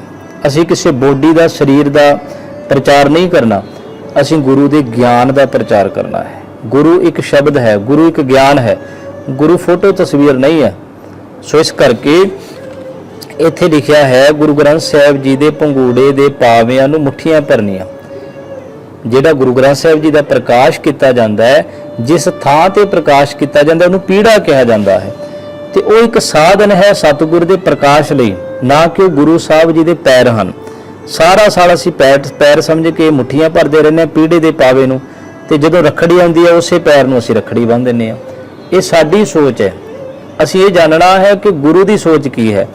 ਮਰਿਆਦਾ ਕਹਿ ਰਹੀ ਹੈ ਕੰਧਾਂ ਜਾਂ ਥੜਿਆਂ ਤੇ ਨੱਕ ਰਗੜਨਾ ਜਾਂ ਮੁੱਠੀਆਂ ਭਰਨੀਆਂ, ਮੰਜੀ ਸਾਹਿਬ ਹੇਠਾਂ ਪਾਣੀ ਰੱਖਣਾ, ਗੁਰਦੁਆਰਿਆਂ ਦੇ ਵਿੱਚ ਮੂਰਤੀਆਂ ਬੁੱਤ ਬਣਾਉਣੀਆਂ ਰੱਖਣੀਆਂ, ਚਾਹੇ ਉਹ ਗੁਰੂ ਸਾਹਿਬਾਨ ਜਾਂ ਸਿੱਖ ਬਜ਼ੁਰਗਾਂ ਦੀ ਤਸਵੀਰ ਹੋਵੇ, ਮੱਥੇ ਟੇਕਣੇ, ਇਹੋ ਜਿਹੇ ਕਰਮ ਮਨ ਮਤ ਹਨ। ਫਿਰ ਸੁਣ ਲਿਓ, ਇਹੋ ਜਿਹੇ ਕਰਮ ਮਨ ਮਤ ਹਨ, ਉਹ ਕਬੂਲ ਨਹੀਂ ਹਨ। ਫਿਰ ਤੁਸੀਂ ਧਿਆਨ ਦਿਓ, ਗੁਰੂ ਗ੍ਰੰਥ ਸਾਹਿਬ ਜੀ ਦੀ ਬਾਣੀ ਦੇ ਅੱਗੇ ਬਾਣੀ ਦੇ ਨਾਲ ਕਿਸੇ ਕੈਨੀਆਂ 'ਚ, ਗੜਬੀ 'ਚ, ਡੋਲੂ 'ਚ, ਬੋਤਲਾਂ 'ਚ ਪਾਣੀ ਭਰਨਾ ਰੱਖਣਾ, ਇਹ ਮਨਮਤ ਹੈ।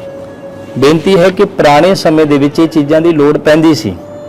ਘਰਾਂ ਵਿੱਚ ਪਾਣੀ ਨਹੀਂ ਹੁੰਦਾ ਸੀ, ਖੂਹ ਤੋਂ ਭਰ ਕੇ ਲੈ ਕੇ ਆਉਣਾ ਹੁੰਦਾ ਸੀ, ਜਾਂ ਪਿੰਡ ਦੇ ਵਿੱਚ ਇੱਕ ਦੋ ਨਲਕਾ ਹੁੰਦਾ ਸੀ, ਕੋਈ ਉਸ ਨਲਕੇ ਤੋਂ ਭਰਿਆ ਜਾਂਦਾ ਸੀ, ਉੱਥੋਂ ਪਾਣੀ ਭਰ ਕੇ ਲਿਆਇਆ ਜਾਂਦਾ ਸੀ। ਤਾਂ ਕਰਕੇ ਪਾਣੀ ਨੂੰ ਇਕੱਠਾ ਕਰਕੇ ਰੱਖ ਦਿੱਤਾ ਜਾਂਦਾ ਸੀ, ਤਾਂ ਜੋ ਲੋੜ ਪਵੇ ਤੇ ਕੋਈ ਪਾਣੀ ਭਰ ਕੇ ਘੜੇ ਦੇ ਵਿੱਚੋਂ ਪੀ ਲਵੇ।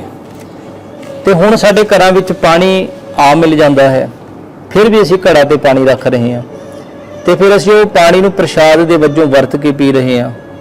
ਗੁਰੂ ਗ੍ਰੰਥ ਸਾਹਿਬ ਦੀ ਬਾਣੀ ਸੀ ਨਾ ਪੜ੍ਹਨੀ ਹੈ ਨਾ ਸੁਣਨੀ ਹੈ, ਇਹਦੇ ਨਾਲ ਕੀ ਤਬਦੀਲੀ ਹੋ ਜਾਏਗੀ? ਤੇ ਉਹੀ ਗੱਲ ਹੋ ਗਈ ਕਿ ਬੱਚਾ ਸਾਡਾ ਪੜ੍ਹ ਨਹੀਂ ਰਿਹਾ, ਇੱਕ ਅੱਖਰ ਨਹੀਂ ਪੜ੍ਹ ਰਿਹਾ, ਤੇ ਉਹਦਾ ਏਜੰਡਾ ਹੈ ਕਿ ਮੈਂ ਇੰਗਲਿਸ਼ ਬੋਲਣ ਲੱਗ ਜਾਵਾਂ, ਇੰਗਲਿਸ਼ ਸਮਝਣ ਲੱਗ ਜਾਵਾਂ। ਨਾ ਬੱਚਾ ਪ੍ਰੈਜ਼ੈਂਟ, ਪਾਸਟ, ਫਿਊਚਰ ਇਹ ਰੂਲ ਪੜ੍ਹੇ, indefinite, continuous, perfect, perfect continuous.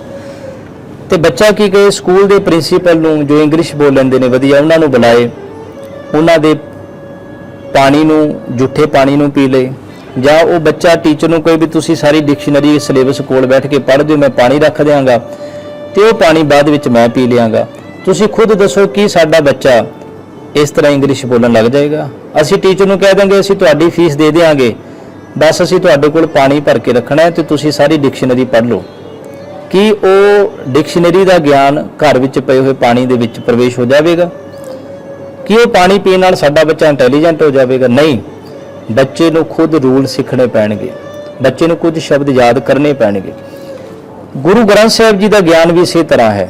ਮਹਾਰਾਜ ਦੀ ਬਾਣੀ ਕਹਿੰਦੀ ਆਪਣ ਹੱਥੀਂ ਆਪਣਾ ਆਪੇ ਹੀ ਕਾਜ ਸਵਾਰੀ, ਜੇ ਕੋ ਖਾਵੇ ਜੇ ਕੋ ਪੁੰਚੈ ਤਿਸ ਕਾ ਹੋਇ ਉਧਾਰੋ। ਗੁਰੂ ਗ੍ਰੰਥ ਸਾਹਿਬ ਦੀ ਬਾਣੀ ਅਸੀਂ ਖੁਦ ਪੜ੍ਹਨੀ ਹੈ। ਇਹ ਤੇ ਜਿਹੜੇ ਲੋਕ ਨਿਕੰਮੀ ਸੋਚਦੇ ਸਨ ਕਿ ਮੈਂ ਬਾਣੀ ਪੜ੍ਹ ਨਹੀਂ ਸਕਦਾ, ਉਹਨਾਂ ਨੇ ਇਹੋ ਜਿਹੇ ਟੋਟਕੇ, ਇਹੋ ਜਿਹੇ ਸ਼ੋਸ਼ੇ ਜਿਹੜੇ ਸ਼ੁਰੂ ਕਰ ਦਿੱਤੇ ਸਨ। ਸੋ ਇਸ ਕਰਕੇ ਇੱਥੇ ਮਰਿਆਦਾ ਕਹਿ ਰਹੀ ਹੈ, ਜਿਹੜੀ ਮਰਿਆਦਾ ਨੂੰ ਆਪਾਂ ਵਿਚਾਰ ਰਹੇ ਹਾਂ ਕਿ ਗੁਰੂ ਗ੍ਰੰਥ ਸਾਹਿਬ ਜੀ ਦੇ ਪੀੜੇ ਹੇਠ ਜਾਂ ਗੁਰਦੁਆਰੇ ਵਿੱਚ ਕਿਤੇ ਸਪੈਸ਼ਲ ਤੌਰ ਤੇ ਜਲ ਪਵਾਉਣਾ, ਜਲ ਪਿਲਾਉਣਾ, ਇਹੋ ਜਿਹੀਆਂ ਸਾਰੀਆਂ ਮਨਮਤਾਂ ਹਨ। ਤਸਵੀਰਾਂ ਪੂਜਣਾ, ਚਾਹੇ ਬਜ਼ੁਰਗ ਦੀ ਹੋਵੇ, ਚਾਹੇ ਗੁਰਦੁਆਰਾ ਸਾਹਿਬ ਦੇ ਵਿੱਚ ਗੁਰੂ ਦੀ ਕਹਿ ਕੇ ਬਣਾਈ ਹੋਈ ਤਸਵੀਰ ਹੋਵੇ, ਉਹ ਮਨਮਤ ਹੈ। ਕਿਸੇ ਗੁਰੂ ਦੀ ਕੋਈ ਫੋਟੋ ਅਸਲੀ ਨਹੀਂ ਹੈ। ਸ਼ੋਭਾ ਸਿੰਘ ਦੀ ਬਣਾਈ ਹੋਈ ਆਪਣੀ ਪਰਸਨਲੀ ਸੋਚ ਹੈ। ਕੋਈ ਸਾਡੇ ਆਪਣੇ ਦਾਦੇ ਦੀ ਫੋਟੋ ਕੋਈ ਬੰਦਾ ਪਰਸਨਲੀ ਤੌਰ ਤੇ ਪੇਂਟਿੰਗ ਕਰਕੇ ਕਹਿ ਦੇ ਜੀ ਤੁਹਾਡੇ ਦਾਦਾ ਜੀ ਹਨ, ਅੱਗੇ ਪੀੜ੍ਹੀ ਸਾਡੀ ਉਹਨੂੰ ਹੀ ਦਾਦਾ ਮੰਨਣ ਲੱਗ ਜਾਏ। ਨਹੀਂ, ਗੁਰਬਾਣੀ ਵਿੱਚ ਬੁੱਤ ਪੂਜਾ ਮਨਾਹੀ ਹੈ। ਸੋਚ ਨੂੰ, ਗੁਰੂ ਨਾਨਕ ਦੀ ਸੋਚ ਕੀ ਹੈ ਉਹ ਬਾਣੀ ਦੱਸਦੀ ਹੈ, ਬਾਣੀ ਨਾਲ ਜੁੜਨਾ ਹੈ। ਇੱਥੇ ਲਿਖਿਆ ਗਿਆ, ਇੱਕ ਤੋਂ ਦੂਜੀ ਥਾਂ ਸ਼੍ਰੀ ਗੁਰੂ ਗ੍ਰੰਥ ਸਾਹਿਬ ਜੀ ਨੂੰ ਲੈ ਕੇ ਜਾਣ ਵੇਲੇ ਅਰਦਾਸ ਕਰਨੀ ਹੈ। ਜਿਸ ਨੇ ਗੁਰੂ ਗ੍ਰੰਥ ਸਾਹਿਬ ਜੀ ਦਾ ਸਰੂਪ ਚੁੱਕਿਆ ਹੈ, ਜਦੋਂ ਆਪਾਂ ਪਾਠ ਕਰਾਉਂਦੇ ਆ, ਮਹਾਰਾਜ ਦਾ ਸਰੂਪ ਆਪਣੇ ਘਰ ਲੈ ਕੇ ਜਾਂਦੇ ਆ, ਉਹ ਨੰਗੇ ਪੈਰੀਂ ਚੱਲੇ। ਨਾਲ ਹੀ ਲਿਖ ਦਿੱਤਾ, ਪਰ ਜੇਕਰ ਕਿਸੇ ਮੌਕੇ ਜੋੜਾ ਪਾਉਣਾ ਪੈ ਜਾਵੇ, ਧਰਮ ਨਹੀਂ ਕਰਨਾ। ਇਹਦਾ ਭਾਵ ਅਰਥ ਮਰਿਆਦਾ ਸਾਨੂੰ ਸੌਖਿਆਂ ਕਰ ਰਹੀ ਹੈ। ਜਿਹੜੀ ਅਸੀਂ ਮਰਿਆਦਾ ਹੁਣ ਬਣਾ ਰਹੇ ਹਾਂ, ਉਹਦੇ ਵਿੱਚ ਸਭ ਨੂੰ ਅਸੀਂ ਪਰੇਸ਼ਾਨ ਕਰ ਰਹੇ ਹਾਂ, ਟੌਰਚਰ ਕਰ ਰਹੇ ਹਾਂ, ਲੜਾਈ ਕਰ ਰਹੇ ਹਾਂ, ਅਗਲੇ ਨੂੰ ਮੁਸ਼ਕਲ ਖੜੀ ਕਰ ਰਹੇ ਹਾਂ। ਹੁਣ ਇੱਥੇ ਲਿਖਿਆ ਵੀ ਜੇ ਮਹਾਰਾਜ ਦਾ ਸਰੂਪ ਅਸੀਂ ਕਿਸੇ ਘਰ ਲੈ ਕੇ ਜਾ ਰਹੇ ਹਾਂ, 1 ਕਿਲੋਮੀਟਰ, 2 ਕਿਲੋਮੀਟਰ, ਅੱਧਾ ਕਿਲੋਮੀਟਰ, ਕੁਝ ਡਿੰਗਾਂ ਦੇ ਉੱਤੇ ਜੋੜਾ ਪਾ ਲਓ, ਠੀਕ ਹੈ, ਜੋੜਾ ਨਾ ਪਾਓ, ਠੀਕ ਹੈ। ਪਰ ਜੇ ਹੁਣ ਅੱਜ ਦੇ ਦਿਨ ਹਨ, ਜਿਵੇਂ ਜੂਨ ਮਹੀਨਾ, ਮਈ ਮਹੀਨਾ, ਤੇ ਸੜਕਾਂ ਹਨ, ਕਿ ਨੰਗੇ ਪੈਰ 2 ਕਦਮ ਤੁਰਿਆ ਜਾ ਸਕਦਾ ਹੈ।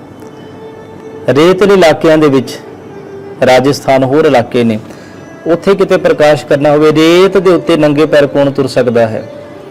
ਜਿੱਥੇ ਕੰਕਰੀਟ ਹੈ, ਅਸੀਂ ਨੋਰਮਲੀ ਵੀ ਜਿੱਥੇ ਔਖੇ ਤੁਰਦੇ ਹਾਂ, ਉੱਤੇ ਮਹਾਰਾਜ ਦਾ ਸਰੂਪ ਰੱਖ ਕੇ ਕੰਕਰੀਟ ਦੇ ਉੱਤੇ ਤੁਰਨਾ ਸੌਖਾ ਹੈ। ਸਗੋਂ ਅਸੀਂ ਬੇਅਦਬੀ ਨੂੰ ਖੁਦ ਇਨਵਾਈਟ ਕਰ ਰਹੇ ਹਾਂ। ਪੱਥਰ ਮੇਰੇ ਪੈਰ 'ਚ ਖੁੱਭੇ, ਕੰਡਾ ਮੇਰੇ ਪੈਰ 'ਚ ਖੁੱਭੇ, ਤਪਸ਼ ਦੇ ਵਿੱਚ ਮੇਰਾ ਪੈਰ ਸੜੇ ਤਾਂ ਜੋ ਹੋਰ ਵੱਡੀ ਭਾਰੀ ਬੇਅਦਬੀ ਹੋ ਜਾਵੇ। ਅਸੀਂ ਬੇਅਦਬੀ ਨੂੰ ਇਨਵਾਈਟ ਕਰ ਰਹੇ ਹਾਂ। ਇਸ ਕਰਕੇ ਧੁੱਪ ਦੇ ਵਿੱਚ ਜਾਂ ਫਿਰ ਜਿੱਥੇ ਕੰਕਰੀਟ ਹੈ, ਕੰਡੇ ਹਨ, ਰੇਤਲਾ ਇਲਾਕਾ, ਜਿੱਥੇ ਲੋੜ ਮਹਿਸੂਸ ਹੋਵੇ, ਉੱਥੇ ਜੋੜਾ ਪਾਉਣ ਨਾਲ ਕੋਈ ਵੀ ਬੇਅਦਬੀ ਨਹੀਂ ਹੁੰਦੀ। ਇੱਥੇ ਮਰਿਆਦਾ 'ਚ ਬਕਾਇਦਾ ਲਿਖਿਆ ਹੈ, ਪਰ ਜੇਕਰ ਮੌਕੇ ਤੇ ਜੋੜੇ ਪਾਉਣ ਦੀ ਲੋੜ ਪੈ ਜਾਵੇ ਤਾਂ ਭਰਮ ਨਹੀਂ ਕਰਨਾ, ਕਿਉਂਕਿ ਮਰਿਆਦਾ ਬਾਣੀ ਤੇ ਭਰਮ ਦੂਰ ਕਰ ਰਹੀ ਹੈ। ਭਰਮ ਤੇ ਅਸੀਂ ਲੋਕਾਂ ਨੇ ਖੜੇ ਕੀਤੇ ਹਨ। ਸ੍ਰੀ ਗੁਰੂ ਗ੍ਰੰਥ ਸਾਹਿਬ ਜੀ ਨੂੰ ਅਰਦਾਸ ਸੋਧ ਕੇ ਪ੍ਰਕਾਸ਼ ਕੀਤਾ ਜਾਵੇ। ਪ੍ਰਕਾਸ਼ ਕਰਨ ਵੇਲੇ ਗੁਰੂ ਗ੍ਰੰਥ ਸਾਹਿਬ ਜੀ ਦਾ ਇੱਕ ਵਾਕ ਲਿਆ ਜਾਵੇ। ਜਦ ਗੁਰੂ ਗ੍ਰੰਥ ਸਾਹਿਬ ਜੀ ਦੀ ਸਵਾਰੀ ਆਵੇ ਤੇ ਅੱਗੇ ਪ੍ਰਕਾਸ਼ ਹੋਇਆ ਹੋਵੇ ਜਾਂ ਨਾ ਹੋਇਆ ਹੋਵੇ ਤੇ ਸਨਮਾਨ ਲਈ ਉੱਠ ਖਲੋਣਾ ਚਾਹੀਦਾ ਹੈ। ਗੁਰਦੁਆਰੇ ਦੇ ਅੰਦਰ ਜਾਣ ਲੱਗਿਆਂ ਜੋੜੇ ਬਾਹਰ ਲਾ ਕੇ ਸਾਫ਼ ਸੁਥਰਾ ਬਣ ਕੇ ਜਾਣਾ ਚਾਹੀਦਾ ਹੈ। ਜੇ ਪੈਰ ਮੈਲੇ ਹਨ, ਗੰਦੇ ਹਨ, ਪਾਣੀ ਨਾਲ, ਜਲ ਨਾਲ ਧੋ ਲੈਣੇ ਚਾਹੀਦੇ ਹਨ। ਸ੍ਰੀ ਗੁਰੂ ਗ੍ਰੰਥ ਸਾਹਿਬ ਜੀ ਗੁਰਦੁਆਰੇ 'ਚ ਅਸੀਂ ਮੱਥਾ ਟੇਕ ਕੇ ਪਿਆਰ ਸਹਿਤ ਪਰਿਕਰਮਾ ਕਰਕੇ ਸੰਗਤ ਵਿੱਚ ਬੈਠ ਜਾਣਾ ਹੈ। ਗੁਰਦੁਆਰੇ ਅੰਦਰ ਦਰਸ਼ਨ ਲਈ ਜਾਣ ਲਈ ਕਿਸੇ ਦੇਸ਼, ਮਜ਼ਹਬ, ਜਾਤ ਵਾਲੇ ਨੂੰ ਮਨਾਹੀ ਨਹੀਂ। ਇਸ ਦਰ ਦੇ ਉੱਤੇ ਕੋਈ ਵੀ ਆ ਸਕਦਾ ਹੈ। ਕਦੇ ਨਹੀਂ ਪੁੱਛਿਆ ਜਾਵੇਗਾ ਤੁਸੀਂ ਕਿਸ ਬਰਾਦਰੀ 'ਚੋਂ ਹੋ, ਕਿਸ ਜਾਤ ਦੇ ਹੋ, ਕਿਸ ਘਰਾਣੇ 'ਚ ਹੋ, ਅਮੀਰ ਹੋ, ਗਰੀਬ ਹੋ, ਦਿਹਾੜੀ ਕਰਦੇ ਹੋ, ਬਿਜ਼ਨਸਮੈਨ ਹੋ, ਕੋਈ ਵੀ ਹੋ ਤੁਸੀਂ। ਗੁਰੂ ਸਭ ਨੂੰ ਗਲਵੱਕੜੀ 'ਚ ਪਾਉਣ ਲਈ ਤਿਆਰ ਬੈਠਾ ਹੈ। ਪਰ ਉਸ ਦੇ ਪਾਸ ਸਿੱਖ ਧਰਮ ਤੋਂ ਵਿਵਰਜਿਤ ਕੋਈ ਵੀ ਚੀਜ਼ ਹੋਵੇ, ਜਿਵੇਂ ਤੰਬਾਕੂ, ਨਸ਼ਾ, ਕੋਈ ਹੋਰ ਨਸ਼ੀਲੀ ਪਦਾਰਥ, ਕੋਈ ਸੰਗਤ ਦੇ ਨੁਕਸਾਨ ਵਾਲਾ ਕੋਈ ਐਸਾ ਪਦਾਰਥ, ਕੋਈ ਐਸਾ ਸਾਧਨ, ਉਸ ਚੀਜ਼ ਉੱਤੇ ਪਾਬੰਦੀ ਹੈ। ਗੁਰਦੁਆਰੇ ਅੰਦਰ ਜਾ ਕੇ ਸਿੱਖ ਦਾ ਪਹਿਲਾ ਕਰਮ ਹੈ ਗੁਰੂ ਗ੍ਰੰਥ ਸਾਹਿਬ ਜੀ ਦੇ ਅੱਗੇ ਮੱਥਾ ਟੇਕਣਾ। ਉਪਰੰਤ ਗੁਰੂ ਰੂਪ ਸਾਧ ਸੰਗਤ ਦੇ ਦਰਸ਼ਨ ਕਰਕੇ ਪਿਆਰ ਸਹਿਤ ਉਹ ਸੰਗਤ ਵਿੱਚ ਬੈਠ ਜਾਵੇ। ਸੰਗਤ ਵਿੱਚ ਬੈਠਣ ਲਈ ਕਦੇ ਵੀ ਅਸੀਂ ਇਹ ਨਹੀਂ ਸੋਚਣਾ ਵੀ ਮੈਂ ਜਿਸ ਨਾਲ ਬੈਠ ਰਿਹਾ ਉਹ ਗਰੀਬ ਆ, ਮੈਂ ਇਸ ਕੋਲ ਕਿਉਂ ਬੈਠਾਂ। ਜਿਹਦੇ ਨਾਲ ਮੈਂ ਬੈਠ ਰਿਹਾ ਇਹਨੇ ਕਿਹੋ ਜਿਹੇ ਕੱਪੜੇ ਪਾਏ ਹੋਏ ਹਨ, ਮੈਂ ਇਹਦੇ ਕੋਲ ਕਿਉਂ ਬੈਠਾਂ। ਇੱਥੇ ਲਿਖਿਆ ਵੀ ਸੰਗਤ ਵਿੱਚ ਬੈਠਣ ਲਈ ਸਿੱਖ ਅਸਿੱਖ, ਛੂਤ ਛਾਤ, ਜਾਤ ਪਾਤ, ਊਚ ਨੀਚ ਕਿਸੇ ਦਾ ਭਰਮ ਵਿਤਕਰਾ ਨਹੀਂ ਕਰਨਾ। ਸਾਨੂੰ ਨਹੀਂ ਪਤਾ ਕਿਸ ਪੇਸ਼ ਵਿੱਚ ਕਿਹੋ ਜਿਹਾ ਮਨੁੱਖ ਰਹਿ ਰਿਹਾ ਹੈ। ਛੋਟੀ ਜਿਹੀ ਇੱਕ ਘਟਨਾ ਹੈ, ਬੜੀ ਪਿਆਰੀ। ਗੁਰੂ ਗੋਬਿੰਦ ਸਿੰਘ ਜੀ ਅਕਸਰ ਸਿੱਖਾਂ ਨੂੰ ਪਰਖਦੇ ਰਹਿੰਦੇ ਸਨ। ਇੱਕ ਵਾਰ ਦਾ ਜ਼ਿਕਰ ਮਿਲਦਾ ਇਤਿਹਾਸ 'ਚ ਕਿ ਗੁਰੂ ਸਾਹਿਬ ਦੇ ਸਿੱਖ ਲੰਗਰ ਹਾਲ ਵਿੱਚ ਲੰਗਰ ਬਣਾ ਰਹੇ ਸਨ। ਜਦੋਂ ਲੰਗਰ ਤਿਆਰ ਕੀਤਾ ਜਾ ਰਿਹਾ ਸੀ, ਗੁਰੂ ਸਾਹਿਬ ਜੀ ਪਾਟੇ ਹੋਏ ਕੱਪੜੇ ਪਾ ਕੇ, ਇੱਕ ਕੰਬਲੀ ਜੀ ਲਪੇਟ ਕੇ, ਗਰੀਬ ਬਣ ਕੇ ਉੱਥੇ ਆ ਗਏ। ਮਹਾਰਾਜ ਨੇ ਗਰੀਬ ਸਨ, ਸਤਿਗੁਰੂ ਬਣੇ ਹੋਏ। ਗੁਰੂ ਸਾਹਿਬ ਨੇ ਪ੍ਰਸ਼ਾਦੇ ਦੀ ਮੰਗ ਕੀਤੀ। ਹੁਣ ਉੱਥੇ ਕਈ ਸਿੱਖਾਂ ਦੀ ਸੋਚ ਪਤਾ ਲੱਗੀ। ਇੱਕ ਕਹਿੰਦਾ ਵੀ ਲੈ ਇਹ ਗਰੀਬੜਾ ਦਾ ਕਿੱਥੋਂ ਆ ਗਿਆ, ਇਹਨਾਂ ਦਾ ਤਾਂ ਇਹੀ ਕੰਮ ਹੈ। ਦੂਜਾ ਕਹਿਣ ਲੱਗਿਆ ਇਹ ਪਾਟੇ ਕੱਪੜੇ ਪਾ ਕੇ ਸਾਡੇ ਕੋਲ ਇੱਥੇ ਆ ਜਾਂਦਾ ਹੈ। ਤੀਜਾ ਕਹਿਣ ਲੱਗਿਆ ਵੀ ਹਲੇ ਲੰਗਰ ਕੋਈ ਸ਼ੁਰੂ ਨਹੀਂ ਹੋਇਆ, ਠਹਿਰ ਕੇ ਆਈ, ਰੁਕ ਕੇ ਆਈ, ਤੁਸੀਂ ਲੋਕਾਂ ਨੇ ਹੱਦ ਕੀਤੀ ਹੈ। ਚੌਥਾ ਆਪਣੇ ਸ਼ਬਦ ਬੋਲ ਰਿਹਾ। ਇੱਕ ਸਿੱਖ ਨੇ ਬੋਲਿਆ, ਕਹਿੰਦਾ ਭਾਈ ਪ੍ਰਸ਼ਾਦਾ ਹਲੇ ਬਣਾਉਣ ਹੀ ਲੱਗੇ ਆ, ਤੁਸੀਂ ਜਾਓ ਨਾ, ਆਓ ਬੈਠ ਜਾਓ, ਅਸੀਂ ਗਰਮ ਗਰਮ ਪਹਿਲਾ ਪ੍ਰਸ਼ਾਦਾ ਤੁਹਾਡੇ ਹੱਥਾਂ ਦੇ ਉੱਤੇ ਹੀ ਰੱਖਾਂਗੇ। ਹੁਣ ਇੱਕ ਕਹਿਣਾ ਪ੍ਰਸ਼ਾਦਾ ਤਿਆਰ ਨਹੀਂ, ਚੱਲ ਜਾਓ। ਇੱਕ ਕਹਿਣਾ ਵੀ ਪ੍ਰਸ਼ਾਦਾ ਪਹਿਲਾ ਗਰਮ ਗਰਮ ਤੁਹਾਡੇ ਹੱਥਾਂ ਤੇ ਹੀ ਅਸੀਂ ਤੁਹਾਨੂੰ ਪਿਆਰ ਨਾਲ ਛਕਾਵਾਂਗੇ। ਦੋਵਾਂ ਵਿੱਚ ਬੜਾ ਫਰਕ ਸੀ। ਗੁਰੂ ਸਾਹਿਬ ਨੇ ਜਿਉਂ ਹੀ ਕੰਬਲੀ ਚੁੱਕੀ, ਉਹ ਹੈਰਾਨ ਹੋ ਗਏ। ਉਹਨਾਂ ਦੇ ਪੈਰਾਂ ਥੱਲੋਂ ਜ਼ਮੀਨ ਖਿਸਕ ਗਈ। ਮਹਾਰਾਜ ਤੁਸੀਂ, ਗੁਰੂ ਸਾਹਿਬ ਕਹਿੰਦੇ ਮੈਂ ਜਾਣਨਾ ਚਾਹੁੰਦਾ ਸੀ ਵੀ ਤੁਹਾਡੀ ਭਾਵਨਾ ਕਿਹੜੀ ਹੈ।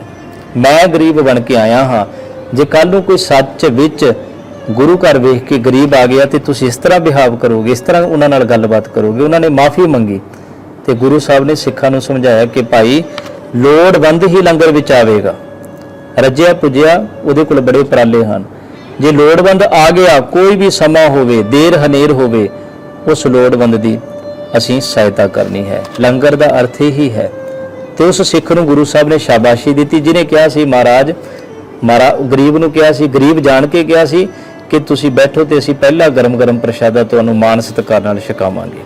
ਤੋ ਸਾਡੀ ਭਾਵਨਾ ਕੀ ਕੰਮ ਕਰ ਰਹੀ ਹੈ? ਸੇਵਾ ਕਰਨ ਵਾਲੇ ਤੇ ਬਹੁਤ ਨੇ, ਤੇ ਇੱਥੇ ਲਿਖਿਆ ਗਿਆ ਵੀ ਜਿਹਦੇ ਨਾਲ ਅਸੀਂ ਬੈਠ ਰਹੇ ਹਾਂ, ਕਿਸੇ ਛੂਤ ਛਾਤ ਜਾਤ ਬਰਾਦਰੀ ਦਾ ਭਰਮ ਨਹੀਂ ਕਰਨਾ। ਸਾਨੂੰ ਨਹੀਂ ਪਤਾ ਉਹਦਾ ਪਹਿਰਾਵਾ ਇਹ ਪਾਇਆ ਹੈ ਜਾਂ ਉਹ ਸ਼ੌਂਕ ਹੈ ਜਾਂ ਉਹਦੀ ਸੋਚ ਕਿੰਨੀ ਉੱਚੀ ਹੈ, ਗਹਿਰੀ ਹੈ, ਸਾਨੂੰ ਕੀ ਪਤਾ। ਅਸੀਂ ਕਿਸੇ ਨਾਲ ਵਿਤਕਰਾ ਨਹੀਂ ਕਰਨਾ।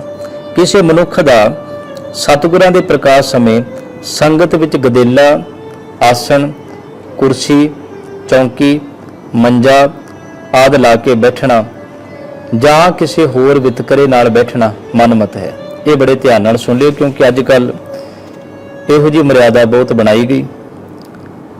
ਆਪਣੇ ਵੱਲੋਂ ਬਣਾਈ ਹੋਈ ਮਰਿਆਦਾ ਲੋਕਾਂ ਤੇ ਥੋਪੀ ਗਈ, ਲੋਕਾਂ ਤੇ ਪਾਬੰਦੀਆਂ ਲਾਈਆਂ ਗਈਆਂ। ਐਡੇ ਗੁੱਸੇ ਵਿੱਚ ਆ ਗਏ ਸਿੱਖ, ਗੁਰਦੁਆਰੇ ਦੀਆਂ ਕੁਰਸੀਆਂ, ਸੋਫੇ ਚੁੱਕ ਕੇ ਬਾਹਰ ਸੁੱਟ ਕੇ ਅੱਗ ਲਾਉਣ ਲੱਗ ਪਏ। ਬੜਾ ਧਿਆਨ ਦਿਓ। ਪੁਰਾਣੇ ਸਰੀਰ ਕੁਝ ਹੋਰ ਸਨ, ਅੱਜ ਦੇ ਸਰੀਰ ਕੁਝ ਹੋਰ ਹਨ। ਪੁਰਾਣੀਆਂ ਖੁਰਾਕਾਂ ਕੁਝ ਹੋਰ ਸਨ, ਅੱਜ ਦੀਆਂ ਖੁਰਾਕਾਂ ਕੁਝ ਹੋਰ ਹਨ। ਮੁੱਖ ਗੱਲ ਕੀ ਹੈ? ਅਸੀਂ ਇਹ ਵੇਖੀਏ ਕਿ ਜੋ ਵੀ ਕੋਈ ਫਿਜ਼ੀਕਲੀ ਪ੍ਰੋਬਲਮ ਕਰਕੇ, ਕੋਈ ਪੈਰ ਦੀ ਪ੍ਰੋਬਲਮ, ਗੋਡੇ ਦੀ ਪ੍ਰੋਬਲਮ, ਉਮਰ ਦੀ ਕਿਸੇ ਦੀ ਜ਼ਿਆਦਾ ਹੋਣਾ, ਜੋ ਬੈਠ ਵੀ ਰਿਹਾ ਹੈ ਕਿ ਇਸ ਭਾਵਨਾ ਨਾਲ ਬੈਠ ਰਿਹਾ ਕਿ ਮੈਂ ਗੁਰੂ ਗ੍ਰੰਥ ਸਾਹਿਬ ਦੇ ਬਰਾਬਰ ਹੋ ਗਿਆ, ਨਹੀਂ। ਕੁਰਸੀਆਂ ਉਹਨਾਂ ਦੀ ਚੁੱਕੀਆਂ ਜਾਣ, ਗੱਦੀਆਂ ਉਹਨਾਂ ਦੀ ਚੁੱਕੀਆਂ ਜਾਣ, ਆਸਣ ਉਹਨਾਂ ਦੇ ਚੁੱਕੇ ਜਾਣ ਜਿਹੜੇ ਗੁਰੂ ਗ੍ਰੰਥ ਸਾਹਿਬ ਜੀ ਦੇ ਬਰਾਬਰ ਬੈਠ ਕੇ ਇਹ ਫੀਲਿੰਗ ਲੈ ਰਹੇ ਹਨ ਅਸੀਂ ਗੁਰੂ ਦੇ ਬਰਾਬਰ ਬਣ ਗਏ। ਬੜੇ ਐਸੇ ਡੇਰੇ ਹਨ, ਬੜੇ ਐਸੇ ਸੰਤ ਬਣੇ ਹਨ, ਬੜੇ ਐਸੇ ਮਹਾਂਪੁਰਸ਼ ਬਣੇ ਹਨ। ਉਹਨਾਂ ਦੀਆਂ ਗੱਦੀਆਂ ਚੁੱਕਣ ਦੀ ਜ਼ਰੂਰਤ ਹੈ। ਜਿਹੜਾ ਬਜ਼ੁਰਗ ਵਿਚਾਰਾ 2 ਕਿਲੋਮੀਟਰ 1 ਕਿਲੋਮੀਟਰ ਆਪਣੀ ਬਜ਼ੁਰਗੀ ਦੇ ਵਿੱਚ ਵੀ ਗੁਰੂ ਨੂੰ ਮਿਲਣ ਆ ਰਿਹਾ ਹੈ, ਪੌੜੀਆਂ ਚੜ੍ਹ ਕੇ ਗੁਰੂ ਘਰ ਆ ਰਿਹਾ ਹੈ, ਪਸੀਨੋ ਪਸੀਨੀ ਹੋ ਕੇ ਆ ਰਿਹਾ ਹੈ, ਜੇ ਉਹ ਚੌਂਕੜੀ ਮਾਰ ਕੇ ਨਹੀਂ ਬੈਠ ਸਕਦਾ ਤੇ ਉਹ ਉੱਚੀ ਥਾਂ ਦੇ ਉੱਤੇ ਆਪਣੇ ਗੋਡਿਆਂ ਕਰਕੇ, ਸਰੀਰ ਦੀ ਸੋਹ ਕਰਕੇ ਬੈਠ ਗਿਆ। ਕੋਈ ਸਰੀਰ ਬਿਲਕੁਲ ਫਿੱਟ ਹਨ, ਉਹ ਸਰੀਰ ਵੀ ਅੱਜ 2 ਘੰਟੇ ਬੈਠਣ ਨੂੰ ਤਿਆਰ ਨਹੀਂ। ਸਾਡੇ ਬੱਚੇ ਕਿੰਨੇ ਬੈਠਦੇ ਹਨ? ਬਹਾਨਾ ਕੋਈ ਫੋਨ ਦਾ, ਬਹਾਨਾ ਕੋਈ ਪਾਣੀ ਦਾ, ਬਹਾਨਾ ਕੋਈ। ਬੱਚੇ ਸਾਡੇ ਬੈਠ ਰਹੇ ਨੇ, ਫਿੱਟ ਨੇ, ਨਹੀਂ ਬੈਠ ਰਹੇ। ਤੇ ਜਿਹੜੇ ਘੱਟੋ ਘੱਟ ਸਮਾਂ ਕੱਢ ਕੇ ਆ ਰਹੇ ਨੇ ਉਹਨਾਂ ਨੂੰ ਤੇ ਅਸੀਂ ਬੈਠਣ ਦਈਏ। ਅਸੀਂ ਐਡੀ ਕਰੜੀ ਮਰਿਆਦਾ ਬਣਾ ਦਿੱਤੀ ਕਿ ਉਹਨਾਂ ਦਾ ਆਉਣਾ ਵੀ, ਗੁਰਦੁਆਰਿਆਂ 'ਚ ਅੱਜ ਬਜ਼ੁਰਗ ਹੀ ਤੇ ਰਹਿ ਗਏ ਹਨ। ਇਸ ਲਈ ਇੱਥੇ ਮਰਿਆਦਾ ਕਹਿ ਰਹੀ ਹੈ ਕਿ ਕੋਈ ਵੀ, ਜਿਵੇਂ ਆਪਾਂ ਵਿਚਾਰੇ ਨਾ ਵੀ ਨੰਗੇ ਪੈਰ ਸੇਵਾ ਕਰੋ, ਪਰ ਜੇ ਲੋੜ ਪਏ ਤੇ ਜੋੜਾ ਪਾ ਲਓ। ਇਸੇ ਤਰ੍ਹਾਂ ਜੇ ਅਸੀਂ ਬੈਠਣਾ ਨੀਚੇ ਹੈ ਪਰ ਕਿਸੇ ਰੀਜ਼ਨ ਕਰਕੇ, ਸਰੀਰ ਦੀ ਮੁਸ਼ਕਲ ਕਰਕੇ, ਕੋਈ ਪਿੱਠ ਦੀ ਪ੍ਰੋਬਲਮ ਕਰਕੇ, ਗੋਡਿਆਂ ਦੀ ਪ੍ਰੋਬਲਮ ਕਰਕੇ, ਕੋਈ ਵਡੇਰੀ ਉਮਰ ਕਰਕੇ ਕੁਰਸੀ ਦੇ ਉੱਤੇ, ਕਿਸੇ ਆਸਣ ਦੇ ਉੱਤੇ ਬੈਠਣਾ ਪੈ ਜਾਵੇ ਤੇ ਉਹ ਮਨਮਤ ਨਹੀਂ ਹੈ, ਕਿਉਂਕਿ ਉਸ ਦੀ ਸੋਚ ਗੁਰੂ ਦੇ ਬਰਾਬਰ ਆਉਣ ਦੀ ਨਹੀਂ। ਉਹ ਤੇ ਭਾਵਨਾ ਵਾਲਾ ਸਿੱਖ ਹੈ, ਨਾ ਉਹ ਆਪਣੀ ਪੂਜਾ ਕਰਾਉਣੀ ਚਾਹੁੰਦਾ ਹੈ, ਉਹ ਆਪਣੀ ਮਜਬੂਰੀ ਨੂੰ ਬੈਠਾ ਹੈ। ਅਸੀਂ ਤੇ ਉਹਦਾ ਧੰਨਵਾਦ ਕਰੀਏ ਕਿ ਉਹ ਇਸ ਸਰੀਰ ਦੀ ਹਾਲਾਤ ਵਿੱਚ ਵੀ ਗੁਰੂ ਘਰ ਆ ਰਿਹਾ ਹੈ। ਚੰਗੇ ਭਲੇ ਬੰਦੇ ਨਹੀਂ ਆ ਰਹੇ, ਜੋ ਇਸ ਹਾਲਾਤ ਵਿੱਚ ਵੀ ਮੱਥਾ ਟੇਕਣ ਆ ਰਹੇ, ਸਾਨੂੰ ਹੋਰ ਕੀ ਚਾਹੀਦਾ ਹੈ। ਸੋ ਅੱਗੇ ਹੈ, ਸੰਗਤ ਵਿੱਚ ਜਾਂ ਸਤਿਗੁਰਾਂ ਦੇ ਪ੍ਰਕਾਸ਼ ਸਮੇਂ ਕਿਸੇ ਸਿੱਖ ਨੂੰ ਨੰਗੇ ਸਿਰ ਨਹੀਂ ਬੈਠਣਾ ਚਾਹੀਦਾ। ਇੱਕ ਮਰਿਆਦਾ ਹੈ, ਇੱਕ ਮਾਨ ਸਤਿਕਾਰ ਹੈ। ਤੇ ਕੋਈ ਵੀ ਸਿੱਖ ਜਾਂ ਇਸਤਰੀ ਲਈ ਪਰਦਾ ਕਰਨਾ, ਘੁੰਡ ਕੱਢਣਾ ਗੁਰਮਤਿ ਦੇ ਅਨੁਸਾਰ ਨਹੀਂ ਹੈ। ਅੱਗੇ ਹਨ 5 ਤਖਤ। ਉਸ ਤੋਂ ਬਾਅਦ ਵਿੱਚ ਹੈ ਤਖਤ ਅਸਥਾਨਾਂ ਦੇ ਉੱਤੇ ਹੋਰ ਗੁਰਧਾਮਾਂ ਦੇ ਦਰਸ਼ਨ ਦਿਦਾਰੇ। ਹਰ ਇੱਕ ਗੁਰਦੁਆਰੇ ਵਿੱਚ ਨਿਸ਼ਾਨ ਸਾਹਿਬ ਹੋਵੇ, ਉੱਚੀ ਥਾਂ ਤੇ ਲੱਗਿਆ ਹੋਵੇ, ਤਾਂ ਜੋ ਮੈਸੇਜ ਜਾਵੇ ਕੋਈ ਵੀ ਲੋੜਵੰਦ, ਭੁੱਖਾ, ਕੋਈ ਵੀ ਪਿਆਸਾ ਇਸ ਸਤਰ ਤੇ ਆ ਕੇ ਆਪਣੀ ਲੋੜ ਪੂਰੀ ਕਰ ਸਕਦਾ ਹੈ। ਨਿਸ਼ਾਨ ਸਾਹਿਬ ਦੇ ਪੁਸ਼ਾਕੇ ਦਾ ਰੰਗ ਬਸੰਤੀ ਸੁਰਮਈ। ਨਿਸ਼ਾਨ ਸਾਹਿਬ ਦੇ ਸਿਰੇ ਉੱਤੇ ਸਰਬਲੋ ਦਾ ਭਾਲਾ ਜਾਂ ਖੰਡਾ ਹੋਵੇ। ਗੁਰਦੁਆਰੇ ਵਿੱਚ ਨਗਾਰਾ ਹੋਵੇ ਜੋ ਕਿ ਸਮੇਂ ਸਿਰ ਵਜਾਇਆ ਜਾਵੇ, ਚੜ੍ਹਦੀ ਕਲਾ ਦਾ ਪ੍ਰਤੀਕ ਹੈ। ਅਗਲਾ ਵਿਸ਼ਾ ਹੈ ਕੀਰਤਨ। ਸੰਗਤ ਵਿੱਚ ਕੀਰਤਨ ਕੇਵਲ ਸਿੱਖ ਹੀ ਕਰ ਸਕਦਾ ਹੈ। ਪਰਸਨਲੀ ਜਿਵੇਂ ਅਸੀਂ ਪਰਿਵਾਰ ਤੌਰ ਤੇ ਬੈਠਦੇ ਹਾਂ, ਲੋਕਲ ਛੋਟੇ ਗੁਰਦੁਆਰੇ ਹਨ, ਉੱਥੇ ਅਸੀਂ ਸਟੱਡੀ ਤੌਰ ਦੇ ਉੱਤੇ, ਸਿੱਖਣ ਤੌਰ ਤੇ ਕੋਈ ਵੀ ਕਰ ਸਕਦੇ ਹਾਂ, ਪਰ ਵੱਡੇ ਸਥਾਨਾਂ ਦੇ ਉੱਤੇ ਤਾਂ ਜੋ ਮੈਸੇਜ ਵਧੀਆ ਜਾਵੇ ਸਾਡੇ ਬਾਣੇ ਦਾ, ਸਾਡੇ ਰੂਪ ਦਾ, ਸਾਡੀ ਦਸਤਾਰ ਦਾ। ਕੀਰਤਨ ਗੁਰਬਾਣੀ ਨੂੰ ਰਾਗਾਂ ਵਿੱਚ ਉਚਾਰਨ ਕਰਨ ਨੂੰ ਕਹਿੰਦੇ ਹਨ। ਇਹਦਾ ਅਰਥ ਇਹ ਹੋ ਗਿਆ ਵੀ ਗੁਰਬਾਣੀ ਗਾਉਣ ਵਾਲਾ, ਕੀਰਤਨ ਕਰਨ ਵਾਲਾ ਥੋੜੀ ਸਿਖਲਾਈ ਵਾਲਾ ਹੋਵੇ। ਇਹ ਨੇ ਵੀ ਦੋ ਸੁਰਾਂ ਦੇ ਉੱਤੇ ਕੋਈ ਧਾਰਨਾ ਲਾ ਰਿਹਾ ਹੈ, ਕੋਈ ਕੱਚੀ ਬਾਣੀ ਪੜ੍ਹ ਰਿਹਾ ਹੈ। ਸੰਗਤ ਵਿੱਚ ਕੀਰਤਨ ਕੇਵਲ ਗੁਰਬਾਣੀ ਜਾਂ ਇਸ ਦੀ ਵਿਆਖਿਆ ਸਰੂਪ ਭਾਈ ਗੁਰਦਾਸ ਜੀ, ਭਾਈ ਨੰਦ ਲਾਲ ਜੀ ਦੀ ਬਾਣੀ ਦਾ ਹੋਵੇ। ਗੁਰੂ ਗ੍ਰੰਥ ਸਾਹਿਬ ਜੀ ਦੀ ਬਾਣੀ ਨੂੰ ਤਰਜੀਹ ਦਿੱਤੀ ਜਾਵੇ। ਜਿਹੜੇ ਬੋਲ ਕੱਚੇ ਹਨ, ਮਨਮਤੀਆਂ ਕਹਾਣੀਆਂ ਹਨ, ਗੱਪਾਂ ਹਨ, ਕੋਈ ਐਸੀਆਂ ਘੜੀਆਂ ਹੋਈਆਂ ਕਹਾਣੀਆਂ ਹਨ, ਕੋਈ ਸੁਪਨੇ ਵਿੱਚ ਕਿਸੇ ਨੂੰ ਕੀ ਆ ਗਿਆ, ਕੋਈ ਚੀਜ਼ ਉੱਡ ਕੇ ਇੱਧਰੋਂ ਉੱਧਰ ਹੋ ਗਈ, ਐਸੀਆਂ ਮਨਮਤੀਆਂ ਕਹਾਣੀਆਂ ਇੱਕ ਤਰੀਕੇ ਕੱਚੀ ਬਾਣੀ ਹੀ ਹਨ। ਤੇ ਅੱਗੇ ਲਿਖਿਆ ਗਿਆ ਹੁਕਮਨਾਮਾ ਲੈਣਾ, ਹੁਕਮ ਲੈਣਾ, ਗੁਰੂ ਗ੍ਰੰਥ ਸਾਹਿਬ ਜੀ ਦੇ ਅੱਗੇ ਮੱਥਾ ਟੇਕਣਾ, ਗੁਰੂ ਰੂਪ ਸੰਗਤ ਦੇ ਅਦਬ ਨਾਲ ਦਰਸ਼ਨ ਕਰਨੇ ਤੇ ਆਵਾਜ਼ਾਂ ਲੈਣਾ, ਸੁਣਨਾ ਸਤਿਗੁਰ ਦੇ ਦਰਸ਼ਨ ਹਨ। ਵਾਕ ਲੈਣ ਤੋਂ ਬਿਨਾਂ ਗੁਰੂ ਗ੍ਰੰਥ ਸਾਹਿਬ ਜੀ ਨੂੰ ਰਮਾਲਾ ਚੁੱਕ ਕੇ ਦਰਸ਼ਨ ਕਰਨਾ ਜਾਂ ਕਰਾਉਣਾ ਮਨਮਤ ਹੈ। ਸੰਗਤ ਵਿੱਚ ਇੱਕ ਵਕਤ ਇੱਕੋ ਗੱਲ ਹੋਣੀ ਚਾਹੀਏ, ਕੀਰਤਨ, ਕਥਾ ਜਾਂ ਵਖਿਆਨ। ਅਸੀਂ ਕੀ ਰੀਤਾਂ ਬਣਾਈਆਂ, ਇਤਿਹਾਸਕ ਸਥਾਨਾਂ ਤੇ ਜਾਂਦੇ ਹਾਂ, ਸਾਨੂੰ ਕੋਈ ਮਤਲਬ ਨਹੀਂ ਕੌਣ ਰਾਗੀ ਕਿਹੜਾ ਸ਼ਬਦ ਪੜ੍ਹ ਰਿਹਾ ਹੈ, ਕੌਣ ਕਿਹੜੀ ਵਿਆਖਿਆ ਕਰ ਰਿਹਾ। ਅਸੀਂ ਆਪਣਾ ਗੁਟਕਾ ਚੁੱਕਣਾ ਹੈ ਤੇ ਪਾਠ ਕਰਕੇ ਆ ਜਾਣਾ ਹੈ। ਉਹਦੇ ਨਾਲ ਸਾਡਾ ਵਿਕਾਸ ਕਿਵੇਂ ਹੋ ਸਕਦਾ ਹੈ? ਮੈਨੂੰ ਇੱਕ ਬਾਣੀ ਆਉਂਦੀ ਹੈ ਤੇ ਮੈਂ ਉਹੀ ਬਾਣੀ ਗੁਰਦੁਆਰੇ ਜਾ ਕੇ ਪੜ੍ਹ ਕੇ ਆ ਗਿਆ, ਸਾਲ ਪੜ੍ਹ ਕੇ ਆ ਗਿਆ। ਕਿ ਮੈਂ ਇੱਕ ਬਾਣੀ ਤੋਂ ਵੱਧ ਕੇ ਸੋਚ ਸਕਦਾ ਹਾਂ? ਨਹੀਂ ਸੋਚ ਸਕਦਾ, ਕਿਉਂਕਿ ਮੈਂ ਉੱਥੇ ਕੋਈ ਕੀਰਤਨ ਕਥਾ ਤੇ ਸੁਣ ਹੀ ਨਹੀਂ ਰਿਹਾ। ਮਰਿਆਦਾ ਕਰੇ ਇੱਕ ਸਮੇਂ ਵਿੱਚ ਇੱਕੋ ਚੀਜ਼ ਹੋਣੀ ਚਾਹੀਦੀ ਹੈ। ਇਸ ਕਰਕੇ ਪਰਸਨਲੀ ਤੌਰ ਉੱਤੇ ਤੁਸੀਂ ਆਪਣਾ ਕੁਝ ਵੀ ਪੜ੍ਹੋ, ਪਰ ਗੁਰਦੁਆਰਾ ਸਾਹਿਬ ਵਿੱਚ ਜੋ ਚੱਲ ਰਿਹਾ ਹੁੰਦਾ ਹੈ ਉਸ ਵਿੱਚ ਹੀ ਅਸੀਂ ਸ਼ਾਮਲ ਹੋਣਾ ਹੁੰਦਾ ਹੈ। ਐਸਾ ਨਹੀਂ ਹੁੰਦਾ ਕਿ ਮੈਥ ਦੇ ਟੀਚਰ ਫਾਰਮੂਲੇ ਕਰਾ ਰਹੇ ਨੇ ਤੇ ਅਸੀਂ ਸਾਇੰਸ ਦੇ ਪ੍ਰਯੋਗ ਸਿੱਖ ਰਹੇ ਹਾਂ। ਇੰਗਲਿਸ਼ ਦੇ ਟੀਚਰ ਇੰਗਲਿਸ਼ ਵਿਆਕਰਨ ਕਰਾ ਰਹੇ ਹਨ ਤੇ ਅਸੀਂ ਹਿੰਦੀ ਦਾ ਐਸੇ ਯਾਦ ਕਰ ਰਹੇ ਹਾਂ। ਰਿਜ਼ਲਟ ਕੀ ਹੋਵੇਗਾ? ਨਾ ਅਸੀਂ ਹਿੰਦੀ ਪੜ੍ਹ ਸਕੇ, ਨਾ ਅਸੀਂ ਇੰਗਲਿਸ਼ ਪੜ੍ਹ ਸਕੇ। ਜੋ ਕੁਝ ਚੱਲ ਰਿਹਾ ਹੈ ਉਸੇ ਵਿੱਚ ਹਾਜ਼ਰ ਹੋਣਾ ਇੱਕ ਰਿਜ਼ਲਟ ਨਿਕਲੇਗਾ। ਮਰਿਆਦਾ ਕਹਿ ਰਹੀ ਹੈ ਦੀਵਾਨ ਵਿੱਚ ਜੋ ਕੁਝ ਚੱਲ ਰਿਹਾ ਹੈ ਉਸੇ ਵਿੱਚ ਸਾਨੂੰ ਹਾਜ਼ਰ ਹੋ ਜਾਣਾ ਚਾਹੀਦਾ ਹੈ। ਤੇ ਅੱਗੇ ਲਿਖਿਆ ਗਿਆ ਦੀਵਾਨ ਸਮੇਂ ਸੰਗਤ ਵਿੱਚ ਗੁਰੂ ਗ੍ਰੰਥ ਸਾਹਿਬ ਜੀ ਦੇ ਤਾਬਿਆਂ ਸਿੱਖ ਕੋਈ ਵੀ ਮਰਦ ਜਾਂ ਕੋਈ ਵੀ ਔਰਤ ਬੈਠ ਸਕਦੀ ਹੈ, ਸਭ ਨੂੰ ਅਧਿਕਾਰ ਹੈ। ਇਹ ਬੜਾ ਕੀਮਤੀ ਵਿਸ਼ਾ ਹੈ। ਬੜੇ ਸਥਾਨਾਂ ਦੇ ਉੱਤੇ ਸਿੱਖ ਹੋ ਕੇ ਵੀ ਗੁਰਦੁਆਰਿਆਂ ਦੇ ਵਿੱਚ ਔਰਤਾਂ ਦੇ ਉੱਤੇ, ਬੀਬੀਆਂ ਦੇ ਉੱਤੇ ਪਾਬੰਦੀ ਹੈ, ਜੋ ਕਿ ਘੋਰ ਮਨਮਤ ਹੈ। ਬੀਬੀ ਦਾ ਬੈਠਣਾ ਮਨਮਤ ਨਹੀਂ ਹੈ, ਬੀਬੀ ਨੂੰ, ਭੈਣ ਨੂੰ ਬੈਠਣ ਤੋਂ ਹਟਾਉਣਾ ਮਨਮਤ ਹੈ। ਕਿਉਂਕਿ ਗੁਰੂ ਨਾਨਕ ਦੀ ਪਹਿਲੀ ਸਿੱਖ ਭੈਣ ਬੀਬੀ ਨਾਨਕੀ ਹੈ। ਬੜੀ ਵੱਡੀਆਂ ਇਤਿਹਾਸ ਵਿੱਚ ਸ਼ਖਸੀਅਤਾਂ ਹੋਈਆਂ। ਬੀਬੀ ਭਾਨੀ ਜੀ, ਜਿਨ੍ਹਾਂ ਦੇ ਪਿਤਾ ਵੀ ਗੁਰੂ, ਜਿਨ੍ਹਾਂ ਦੇ ਪਤੀ ਵੀ ਗੁਰੂ, ਜਿਨ੍ਹਾਂ ਦੇ ਪੁੱਤਰ ਵੀ ਗੁਰੂ, ਹੋਰ ਕਿੰਨੀਆਂ ਐਸੀਆਂ ਬੀਬੀਆਂ ਹੋਈਆਂ ਹਨ। ਇਤਿਹਾਸ ਗੁਰਬਾਣੀ ਤੇ ਕਹਿ ਰਹੀ ਹੈ ਕਿ ਕੋਈ ਵੀ ਹੋਵੇ, ਜਿਸ ਬਾਣੀ ਨੇ ਏਡਾ ਵੱਡਾ ਗਿਆਨ ਦਿੱਤਾ ਵੀ ਸੋ ਕਿਉਂ ਮੰਦਾ ਆਖੇ ਜਿਤ ਜੰਮੇ ਰਾਜਾਨ। ਜੇ ਮਰਦ ਨੂੰ ਬਿਠਾਇਆ ਜਾ ਰਿਹਾ, ਔਰਤ ਨੂੰ ਪਾਬੰਦੀ ਹੈ, ਮਰਦ ਵੀ ਤੇ ਔਰਤ ਦੀ ਕੁੱਖ ਦੇ ਵਿੱਚੋਂ ਆਇਆ ਹੈ। ਗੁਰੂ ਗ੍ਰੰਥ ਸਾਹਿਬ ਕਹਿੰਦੇ ਕੋਈ ਪਾਬੰਦੀ ਨਹੀਂ ਹੈ, ਸਾਰੇ ਬੈਠ ਸਕਦੇ ਹਨ, ਚਾਹੇ ਕੋਈ ਔਰਤ ਹੈ, ਚਾਹੇ ਕੋਈ ਮਰਦ ਹੈ। ਮਹਾਰਾਜ ਦੀ ਬਾਣੀ ਸਾਨੂੰ ਕਹਿ ਰਹੀ ਹੈ ਕਿ ਗੁਰੂ ਗ੍ਰੰਥ ਸਾਹਿਬ ਜੀ ਦੇ ਤਾਬਿਆਂ ਅਸੀਂ ਮਰਿਆਦਾ ਜੋ ਪੜ੍ਹ ਰਹੇ ਹਾਂ, ਮਰਦ ਜਾਂ ਔਰਤ ਕੋਈ ਵੀ ਬੈਠ ਸਕਦਾ ਹੈ, ਅਧਿਕਾਰ ਹੈ। ਸੰਗਤ ਨੂੰ ਪਾਠ ਕੇਵਲ ਸਿੱਖ ਕਰਕੇ ਸੁਣਾਵੇ, ਕੋਈ ਗੈਰ ਸਿੱਖ ਨਾ ਕਰੇ। ਦਾ ਅਰਥ ਹੈ ਵੀ ਜਦੋਂ ਸਿੱਖ ਪੜ੍ਹਨ ਵਾਲਾ ਕਰੇਗਾ ਉਹ ਮੈਸੇਜ ਸਹੀ ਜਾਏਗਾ, ਪਾਠ ਦਾ ਉਚਾਰਨ, ਪਾਠ ਦੇ ਅਰਥ, ਪਾਠ ਦੇ ਵਿਸ਼ਰਾਮ ਸਹੀ ਹੋਣਗੇ। ਜਿਹਨੂੰ ਪਾਠ ਦਾ ਗਿਆਨ ਹੀ ਨਹੀਂ, ਜੋ ਸਿੱਖ ਹੀ ਨਹੀਂ, ਉਹ ਪਾਠ ਕਿਵੇਂ ਕਰੇਗਾ? ਅੱਜ ਇੱਕ ਗਲਤੀ ਹੈ, ਕੱਲ ਨੂੰ ਦੋ ਗਲਤੀਆਂ ਨੇ, ਉਹ ਗਲਤੀਆਂ ਅੱਗੇ ਜਾ ਕੇ ਕਿੰਨੀਆਂ ਵੱਧਦੀਆਂ ਹਨ।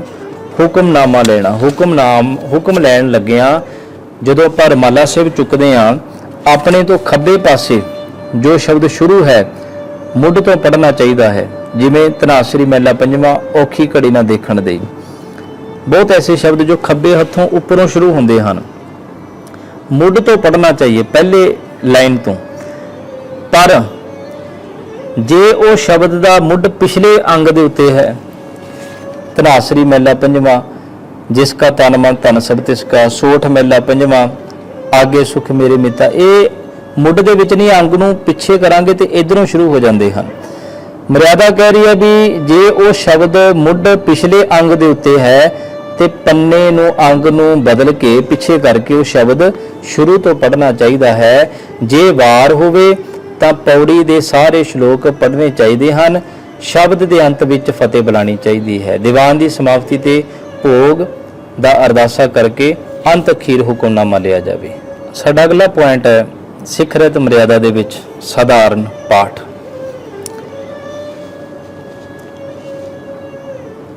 ਹਰ ਇੱਕ ਸਿੱਖ ਨੂੰ ਵਸ ਲੱਗੇ ਆਪਣੇ ਘਰ ਵਿੱਚ ਸ੍ਰੀ ਗੁਰੂ ਗ੍ਰੰਥ ਸਾਹਿਬ ਜੀ ਦੇ ਪ੍ਰਕਾਸ਼ ਕਰਨ ਦਾ ਵੱਖਰਾ ਤੇ ਨਵੇਕਲਾ ਸਥਾਨੀਅਤ ਕਰਨਾ ਚਾਹੀਦਾ ਹੈ।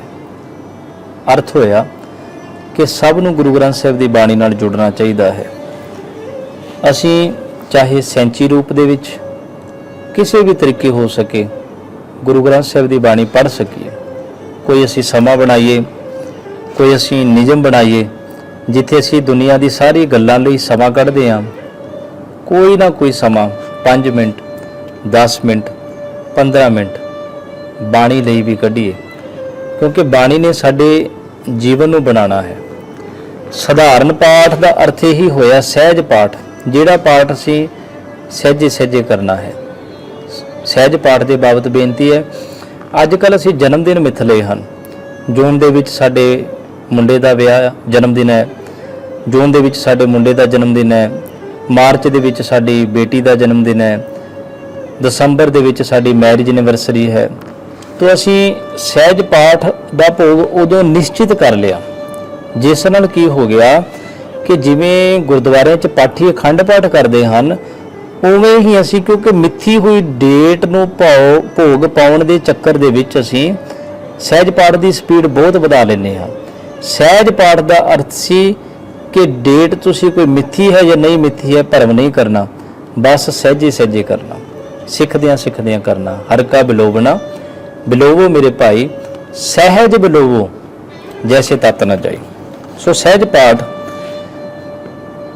इत्थे लिखा गया। हर एक सिख सिखनी बच्चे बच्ची नूं गुरमुखी पढ़ के गुरु ग्रंथ साहिब जी का पाठ करना ते सीखना चाहिए है। हर एक सिख अमृत वेले अपनी रोज़ की जो क्रिया करता है, तैयार होना, लंगर प्रशादा ते एक सुभाव बनावे गुरु ग्रंथ साहिब जी का पाठ करना, हुक्मनामा लेना, कोई भी उकाई ना करे। दिन दे विच गुरु ग्रंथ साहिब जी की बाणी जरूर पढ़े। कोई कारण बन गया, फिजिकली कोई प्रॉब्लम है, असी किते सफ़र कर रहे हाँ, कुछ समय लिए असी ट्रेन दे विच हाँ, कोई खास फंक्शन है, उदों कोई कारण बन गया, कोई गल नहीं, पर कोशिश की जाए असी गुरु ग्रंथ साहिब की बाणी नितां प्रति पढ़ीए।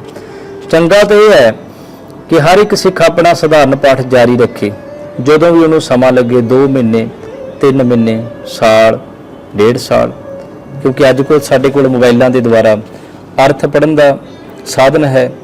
बड़े ऐसे सटीक ने जो मिल जाते हैं। कोई समा हुंदा सी कि गुरु ग्रंथ साहिब का सरूप सिख नूं नहीं मिलता सी, टावें टावें बहुत घट सरूप होया करते सन।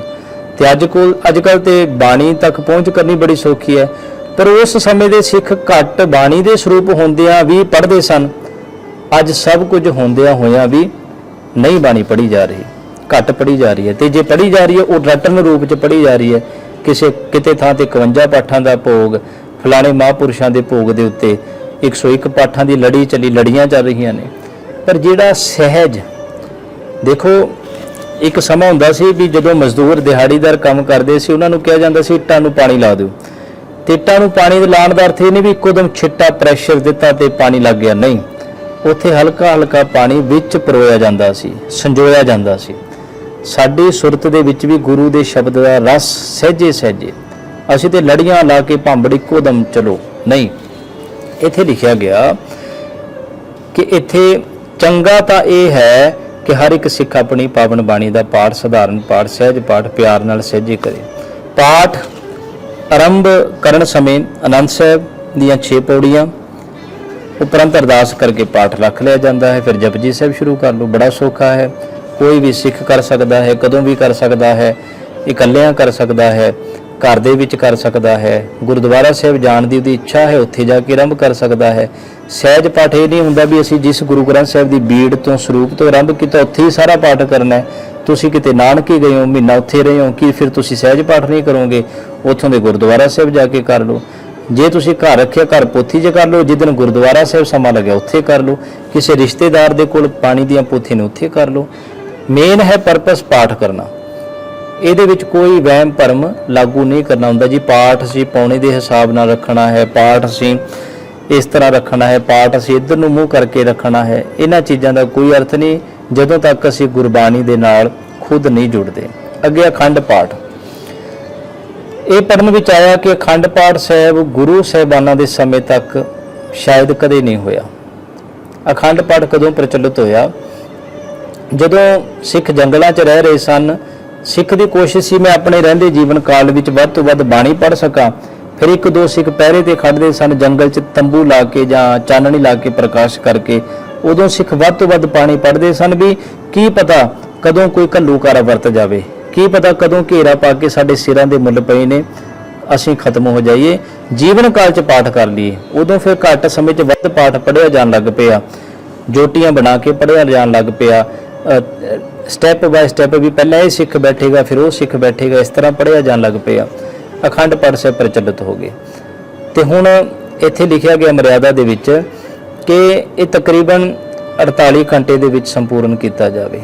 ਇਸ ਵਿੱਚ ਪਾਠ ਲਗਾਤਾਰ ਬਿਨਾਂ ਕਿਸੇ ਰੋਕ ਤੋਂ ਚੱਲਦਾ ਹੈ, ਪਰ ਪਾਠ ਸਾਫ਼ ਸੁਥਰਾ ਤੇ ਸ਼ੁੱਧ ਹੋਵੇ ਤੇ ਨਾਲ ਹੀ ਪਾਠ ਨੂੰ ਬਹੁਤ ਤੇਜ਼ ਨਹੀਂ ਪੜ੍ਹਨਾ ਜਿਸ ਤੋਂ ਸੁਣਨ ਵਾਲਾ ਕੁਝ ਸਮਝ ਨਾ ਸਕੇ।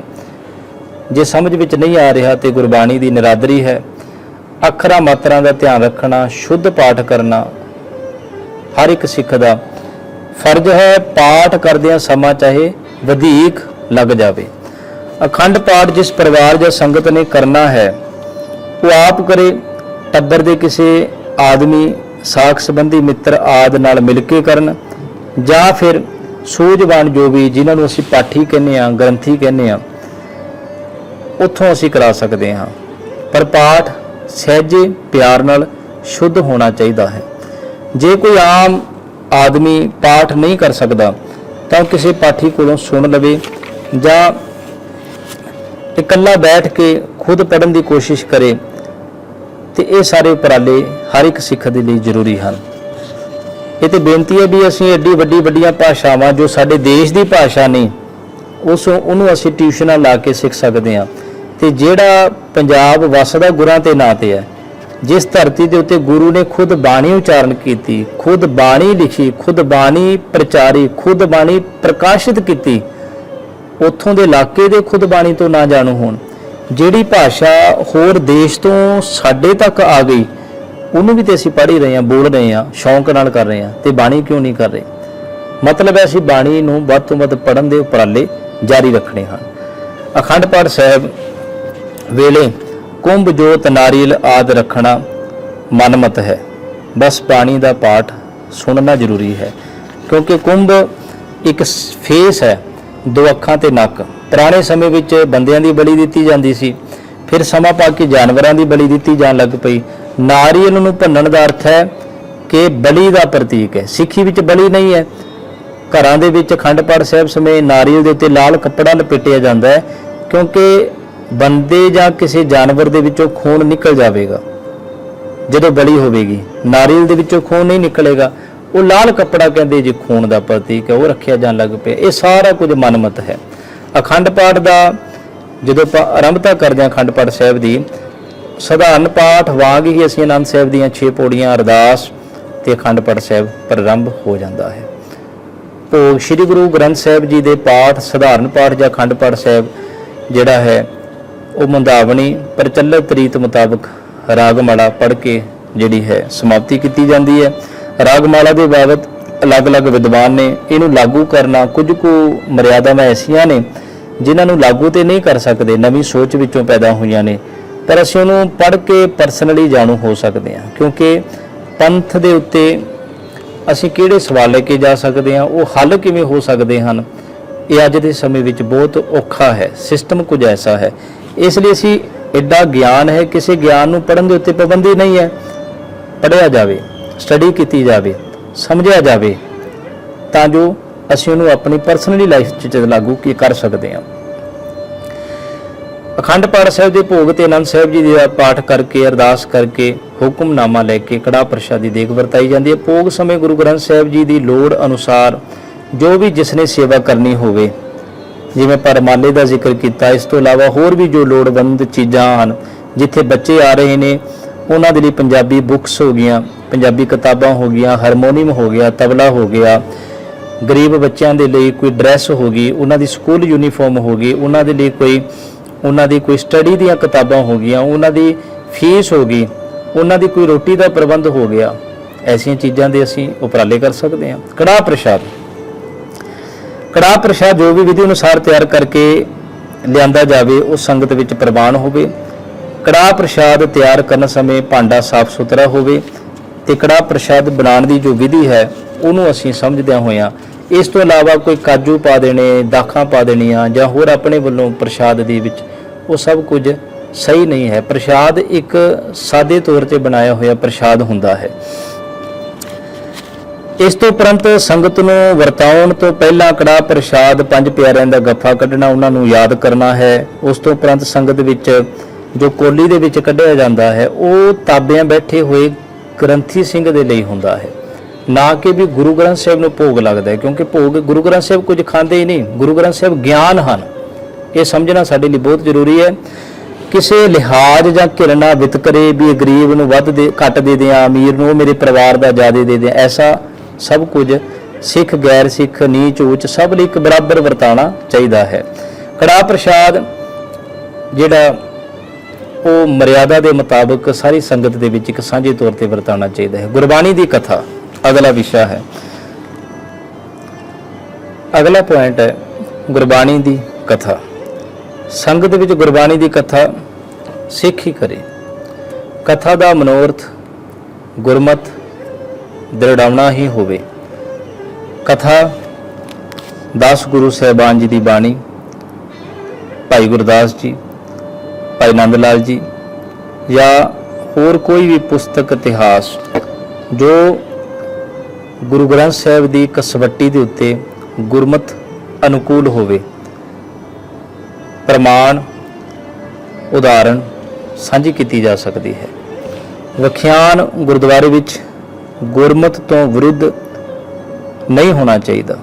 ਜੋ ਗੁਰਬਾਣੀ ਕਹਿ ਰਹੀ ਹੈ, ਐਸਾ ਨਹੀਂ ਵੀ ਅਸੀਂ ਕੋਈ ਮਨਮਤ ਤਿਉਹਾਰਾਂ ਦਾ, ਮਨਮਤੀ ਲੋਕਾਂ ਦਾ ਪ੍ਰਚਾਰ ਕਰੀਏ, ਉਹਨਾਂ ਦਾ ਵਿਖਿਆਨ ਕਰੀਏ, ਗੁਰਬਾਣੀ ਦੇ ਗਲਤ ਅਰਥ ਕਰੀਏ, ਗੁਰਬਾਣੀ ਦੀ ਗਲਤ ਵਿਆਖਿਆ ਕਰੀਏ, ਕਰਾਮਾਤੀ ਸਾਖੀਆਂ ਨੂੰ ਪ੍ਰਮੋਟ ਕਰੀਏ। ਇਹ ਸਭ ਮਨਮਤ ਹੈ। ਬਹੁਤ ਵੱਡਾ ਇਹਦੇ ਉੱਤੇ ਵਰਕ ਕਰਨ ਦੀ ਜ਼ਰੂਰਤ ਹੈ। ਗੁਰਦੁਆਰੇ ਵਿੱਚ ਸੰਗਤ ਦਾ ਪ੍ਰੋਗਰਾਮ ਆਮ ਤੌਰ ਤੇ ਇਉਂ ਹੁੰਦਾ ਹੈ,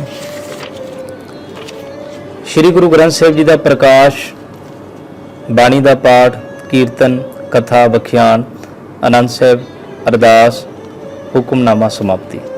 ਗੁਰਮਤ ਦੀ ਰਹਿਣੀ, ਸਿੱਖ ਦੀ ਆਮ ਰਹਿਣੀ ਕ੍ਰਿਤ ਵਿਰਤ ਮਿਹਨਤੀ ਗੁਰਮਤ ਅਨੁਸਾਰ ਹੋਵੇ। ਇੱਕ ਅਕਾਲ ਪੁਰਖ ਤੋਂ ਛੁੱਟ ਕਿਸੇ ਹੋਰ ਦੇਵੀ ਦੇਵਤੇ, ਦੇਹੀ ਸਰੀਰ ਦਾ ਉਪਾਸ਼ਕ ਨਹੀਂ ਹੋਣਾ ਚਾਹੀਦਾ।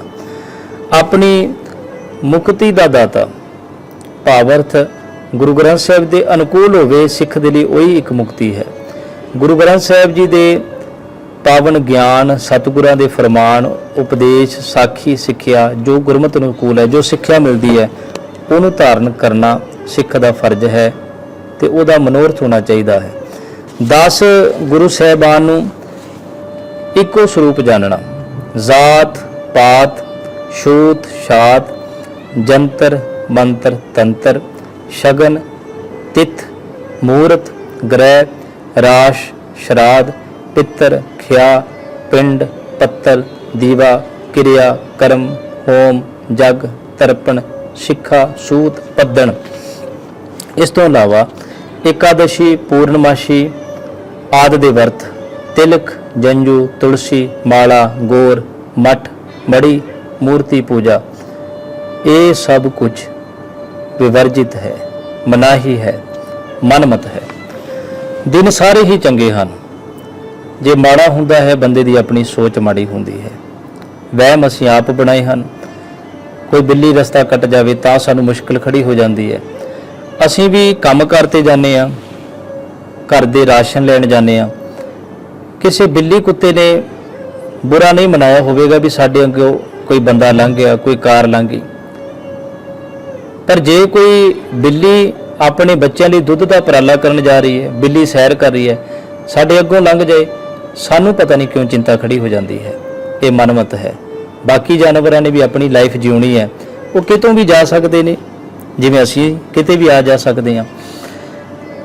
ਜੰਤਰ ਮੰਤਰ ਤੰਤਰ, ਜੰਤਰ ਦਾ ਸੰਬੰਧ ਹੈ ਰਿਟਨ, ਮੰਤਰ ਦਾ ਸੰਬੰਧ ਹੈ ਜ਼ੁਬਾਨ ਦੇ ਨਾਲ, ਤੰਤਰ ਦਾ ਸੰਬੰਧ ਹੈ ਧਾਗੇ ਤਵੀਤਾਂ ਦੇ ਨਾਲ। ਇਹਨਾਂ ਤਿੰਨਾਂ ਚੀਜ਼ਾਂ ਤੋਂ ਸਿੱਖ ਉੱਪਰ ਹੈ। ਨਾ ਸਾਡੇ ਉੱਤੇ ਕਿਸੇ ਦਾ ਮੰਤਰ ਅਸਰ ਕਰ ਸਕਦਾ ਹੈ, ਨਾ ਸਾਡੇ ਦਾ ਕੋਈ ਧਾਗਾ ਤਵੀਤ ਟੂਣਾ ਟਾਮਣਾ ਅਸਰ ਕਰ ਸਕਦਾ ਹੈ, ਤੇ ਨਾ ਕਿਸੇ ਦੇ ਲਿਖਤੀ ਸ਼ਬਦ ਜੋ ਸਾਨੂੰ ਆਪਣੇ ਵੱਸ 'ਚ ਕਰ ਲਿਆ, ਜੋ ਕਰ ਲਿਆ, ਇਹ ਸਭ ਮਨਮਤ ਹੈ ਸਿੱਖ ਦੇ। ਕਿਸੇ ਤਰ੍ਹਾਂ ਦੇ ਕੋਈ ਗ੍ਰਹਿ, ਕੋਈ ਦੇਖੋ ਕੋਈ ਨੁਕਸਾਨ ਹੁੰਦਾ ਉਹਦੇ 'ਚ ਕਸੂਰਵਾਰ ਅਸੀਂ ਹੁੰਦੇ ਹਾਂ। ਅਸੀਂ ਕਹੀਏ ਵੀ ਅੱਜ ਫਲਾਣਾ ਗ੍ਰਹਿ ਮਾੜਾ ਚੱਲ ਰਿਹਾ ਹੈ, ਉਹਦੇ ਵਿੱਚ ਕੀ ਹੁੰਦਾ ਵੀ ਅਸੀਂ ਆਪਣੀ ਗਲਤੀ ਐਕਸੈਪਟ ਨਹੀਂ ਕਰ ਰਹੇ, ਅਸੀਂ ਖਿਸਕ ਰਹੇ ਹਾਂ। ਮੰਨ ਲਓ ਮੈਂ ਜਾ ਰਿਹਾ ਕਿਤੇ, ਚਲਦਿਆਂ ਮੈਂ ਧਿਆਨ ਹੀ ਨਹੀਂ ਦਿੱਤਾ, ਮੋਬਾਈਲ ਚਲਾ ਰਿਹਾ, ਗਲਾਸ ਵਿੱਚ ਪਿਆ ਹੋਇਆ ਦੁੱਧ ਡੁੱਲ ਗਿਆ, ਤੇ ਮੈਂ ਹੁਣ ਕਹਾਂ ਕਿ ਮੇਰੇ ਤੋਂ 5 ਕਿਲੋਮੀਟਰ ਕੋਈ ਟ੍ਰੇਨ ਜਾ ਰਹੀ ਸੀ, ਉਹ ਤਾਂ ਕਰਕੇ ਹੁਣ ਦੁੱਧ ਡੁੱਲਿਆ ਹੈ ਕਿਉਂਕਿ ਉੱਥੋਂ ਟ੍ਰੇਨ ਲੰਘੀ ਹੈ, ਟ੍ਰੇਨ ਉੱਥੇ ਜਾ ਰਹੀ ਹੈ। ਕਸੂਰ ਕੀ ਸੀ? ਮੇਰਾ ਧਿਆਨ ਨਹੀਂ ਸੀ। ਇਸੇ ਤਰ੍ਹਾਂ ਲਾਈਫ 'ਚ ਬਹੁਤ ਨੁਕਸਾਨ ਸਾਡੇ ਹੋ ਜਾਂਦੇ ਨੇ। ਅਸੀਂ ਸਰਚ ਕਰਨਾ ਹੁੰਦਾ ਨੁਕਸਾਨ ਕਿਉਂ ਹੋਇਆ, ਅੱਗੇ ਤੋਂ ਨਾ ਹੋਵੇ, ਮੇਰਾ ਧਿਆਨ ਕਿੱਥੇ ਸੀ। ਨਾ ਕਿ ਨੁਕਸਾਨ ਦਾ ਕਾਰਨ ਸ਼ਨੀ ਗ੍ਰਹਿ ਹੈ। शनि ग्रह क्यों कसूरवाद है, मंगल ग्रह क्यों कसूरवाद है, कोई राशि क्यों कसूरवाद है। तो शगन अपशगन शराद ये सब मनमता हैं। किसी तरह की कोई जगह है भी वास्तु शास्त्र मुताबिक ये जगह जिहड़ी है साफ नहीं है, पवित्र नहीं है, इत्थे मकान बनाना मेरे लिए नुकसानदायक है, इत्थे पहला एक्सीडेंट हो गया, इत्थे पहला किसी की डेथ हो गई, ऐसी बहुत जगह ने। ये सब मनमत है, वहम है, इत्थे भूतां दा साया है, ਇਹ ਸਭ ਭਰਮ ਹੈ। ਪਿੰਡ ਦੇ ਵਿੱਚ ਇੱਕ ਭੈਣ ਸੀ, ਉੱਥੇ ਤਕੋਣੀ ਜਗ੍ਹਾ ਸੀ। ਸਾਰੇ ਕਹਿੰਦੇ ਵੀ ਤਕੋਣੀ ਜਗ੍ਹਾ ਲੈਣੀ ਅਪਸ਼ਗਨ ਹੈ। ਇੱਥੇ ਪਹਿਲਾਂ ਫਲਾਣਾ ਪਰਿਵਾਰ ਰਹਿੰਦਾ ਸੀ, ਉਹ ਪੁਰਾਣੀ ਉਹਨਾਂ ਦੇ ਪਰਿਵਾਰ ਚੋਂ ਕਿਸੇ ਦੀ ਡੈਥ ਹੋ ਗਈ। ਪਹਿਲੇ ਇਹ ਦੱਸੋ ਦੁਨੀਆ 'ਚ ਐਸਾ ਕਿਹੜਾ ਪਰਿਵਾਰ ਹੈ ਜਿਹਦੇ ਪਰਿਵਾਰ ਦੇ ਵਿੱਚ ਡੈਥ ਨਹੀਂ ਹੋਈ? ਜਿੱਥੇ ਪਰਿਵਾਰ 'ਚ ਜਨਮ ਹੁੰਦੇ ਤੇ ਡੈਥ ਵੀ ਹੋਣਾ ਸੁਭਾਵਿਕ ਹੈ। ਤੇ ਕਹਿਣਾ ਇਸ ਪਲਾਟ ਵਿੱਚ ਡੈਥ ਹੋਈ ਹੈ ਤੇ ਮੈਂ ਇੱਥੇ ਨਹੀਂ ਰਹਿਣਾ, ਇਹ ਵਹਿਮ ਹੈ। ਉਹ ਪਿੰਡ ਦੀ ਨੌਜਵਾਨ ਬੱਚੀ, ਉਹਨੇ ਸਟੱਡੀ ਕੀਤੀ ਹੋਈ ਸੀ, B.Ed ਕੀਤੀ ਹੋਈ ਸੀ। ਉਹ ਬੱਚੀ ਨੇ ਦਿਹਾੜੀਦਾਰ ਲਾ ਕੇ ਉਸ ਜਗ੍ਹਾ ਨੂੰ, ਜਿਹੜੇ ਪਿੰਡ ਦੇ ਲੋਕ ਖਰੀਦ ਨਹੀਂ ਰਹੇ ਸੀ, ਸਸਤੀ ਵੀ ਨਹੀਂ ਖਰੀਦ ਰਹੇ ਸੀ, ਵਹਿਮ ਟਿਕਿਆ ਹੋਇਆ ਸੀ। ਉਹ ਨੌਜਵਾਨ ਭੈਣ ਯੂਨੀਵਰਸਿਟੀ ਪੜ੍ਹ ਕੇ ਆਈ, ਉਹਨੇ ਆਉਂਦਿਆਂ ਸਾਰ ਥੋੜ੍ਹੇ ਜਿਹੇ ਪੈਸੇ ਲਾ ਕੇ ਉਹ ਜਗ੍ਹਾ ਨੂੰ ਸਾਫ਼ ਸੁਥਰਾ ਬਣਾਇਆ ਤੇ ਉੱਥੇ ਉਹਨੇ ਬੱਚਿਆਂ ਨੂੰ ਫ੍ਰੀ ਪੜ੍ਹਾਉਣਾ ਸ਼ੁਰੂ ਕਰ ਦਿੱਤਾ। ਆਉਣ ਵਾਲੇ ਸਮੇਂ ਦੇ ਵਿੱਚ ਉਹ ਇੱਕ ਸਕੂਲ, ਇੱਕ ਐਜੂਕੇਸ਼ਨ ਦਾ ਕੇਂਦਰ ਬਣ ਗਿਆ। ਕਦੋਂ? ਜਦੋਂ ਸੋਚ ਬਦਲੀ।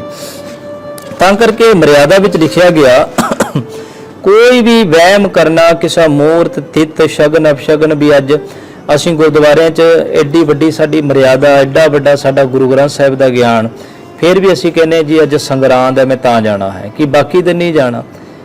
ਅਸੀਂ ਐਸੇ ਭਰਮਾਂ ਵਿੱਚ ਨਹੀਂ ਪੈਣਾ। ਗੁਰੂ ਸਾਨੂੰ ਰੋਜ਼ ਸੱਦਦਾ ਹੈ, ਇਕਾਦਸ਼ੀ ਪੂਰਨਮਾਸ਼ੀ ਆਦਿ ਦੇ ਵਰਤ ਰੱਖਣੇ। ਇਹ ਸਾਰੀਆਂ ਚੀਜ਼ਾਂ ਗੁਰਮਤਿ ਅਨੁਸਾਰ ਨਹੀਂ ਹਨ। ਪੀਰ ਬ੍ਰਾਹਮਣ ਪੁੱਛਣਾ ਸੁਖਣਾ, ਸ਼ੀਰਨੀ, ਵੇਦ ਸ਼ਾਸਤਰ, ਗਾਇਤਰੀ, ਕੁਰਾਨ, ਅੰਜੀਲ, ਕਿਸੇ ਧਰਮ ਦਾ ਜੋ ਗਿਆਨ ਹੈ ਉਹ ਸਾਂਝਾ ਕਰਨਾ, ਪੜ੍ਹਨਾ ਅਲੱਗ ਹੈ।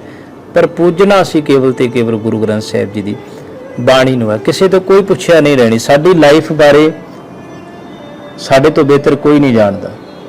ਸਾਡੀ ਲਾਈਫ ਦੇ ਫਿਊਚਰ ਬਾਰੇ ਸਾਨੂੰ ਖੁਦ ਨਹੀਂ ਪਤਾ ਤੇ ਹੋਰ ਕੋਈ ਕੀ ਦੱਸ ਸਕਦਾ ਹੈ। ਜੋ ਦੱਸਣ ਦਾ ਦਾਅਵਾ ਕਰਦਾ ਹੈ ਉਹ ਆਪਣੀ ਲਾਈਫ ਦਾ ਫਿਊਚਰ ਆਪ ਸਵਾਰ ਲਵੇ, ਉਹ ਸਾਡੀ ਲਾਈਫ 'ਚ ਦਖਲ ਅੰਦਾਜ਼ੀ ਨਾ ਕਰੇ।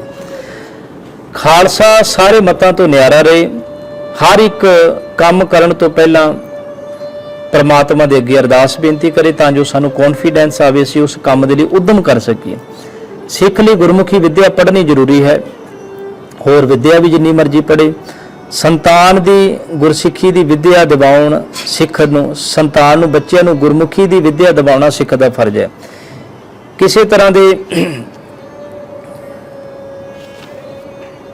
ਕਿਸੇ ਦਾ ਬੁਰਾ ਮੰਗਣਾ, ਕਿਸੇ ਦੇ ਬੁਰੇ ਦੇ ਲਈ ਅਰਦਾਸ ਕਰਾਉਣੀ, ਕਿਸੇ ਦੇ ਬੁਰੇ ਲਈ ਪਾਠ ਕਰਾਉਣਾ, ਇਹ ਸਭ ਮਨਮਤ ਦੇ ਤਿਉਹਾਰ ਹਨ। ਇਸ ਤੋਂ ਇਲਾਵਾ ਸਿੱਖ ਆਪਣੇ ਲੜਕੇ ਲੜਕੀਆਂ ਦੇ ਕੇਸ ਸਾਬਤ ਸੂਰਤ ਰੱਖਣ, ਸਿੱਖ ਭੰਗ, ਅਫੀਮ, ਸ਼ਰਾਬ, ਤੰਬਾਕੂ ਆਦਿ ਨਸ਼ੇ ਨਾ ਵਰਤੇ। ਸਿੱਖ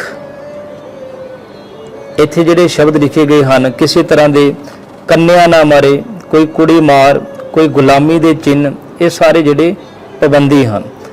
ਗੁਰੂ का ਸਿੱਖ ਧਰਮ ਦੀ ਕਿਰਤ ਕਰਕੇ ਨਿਰਵਾਹ ਕਰੇ, ਮਤਲਬ ਉਦਮੀ ਹੋਣਾ ਚਾਹੀਦਾ ਹੈ, ਵਿਹਲੜ ਨਾ ਹੋਵੇ।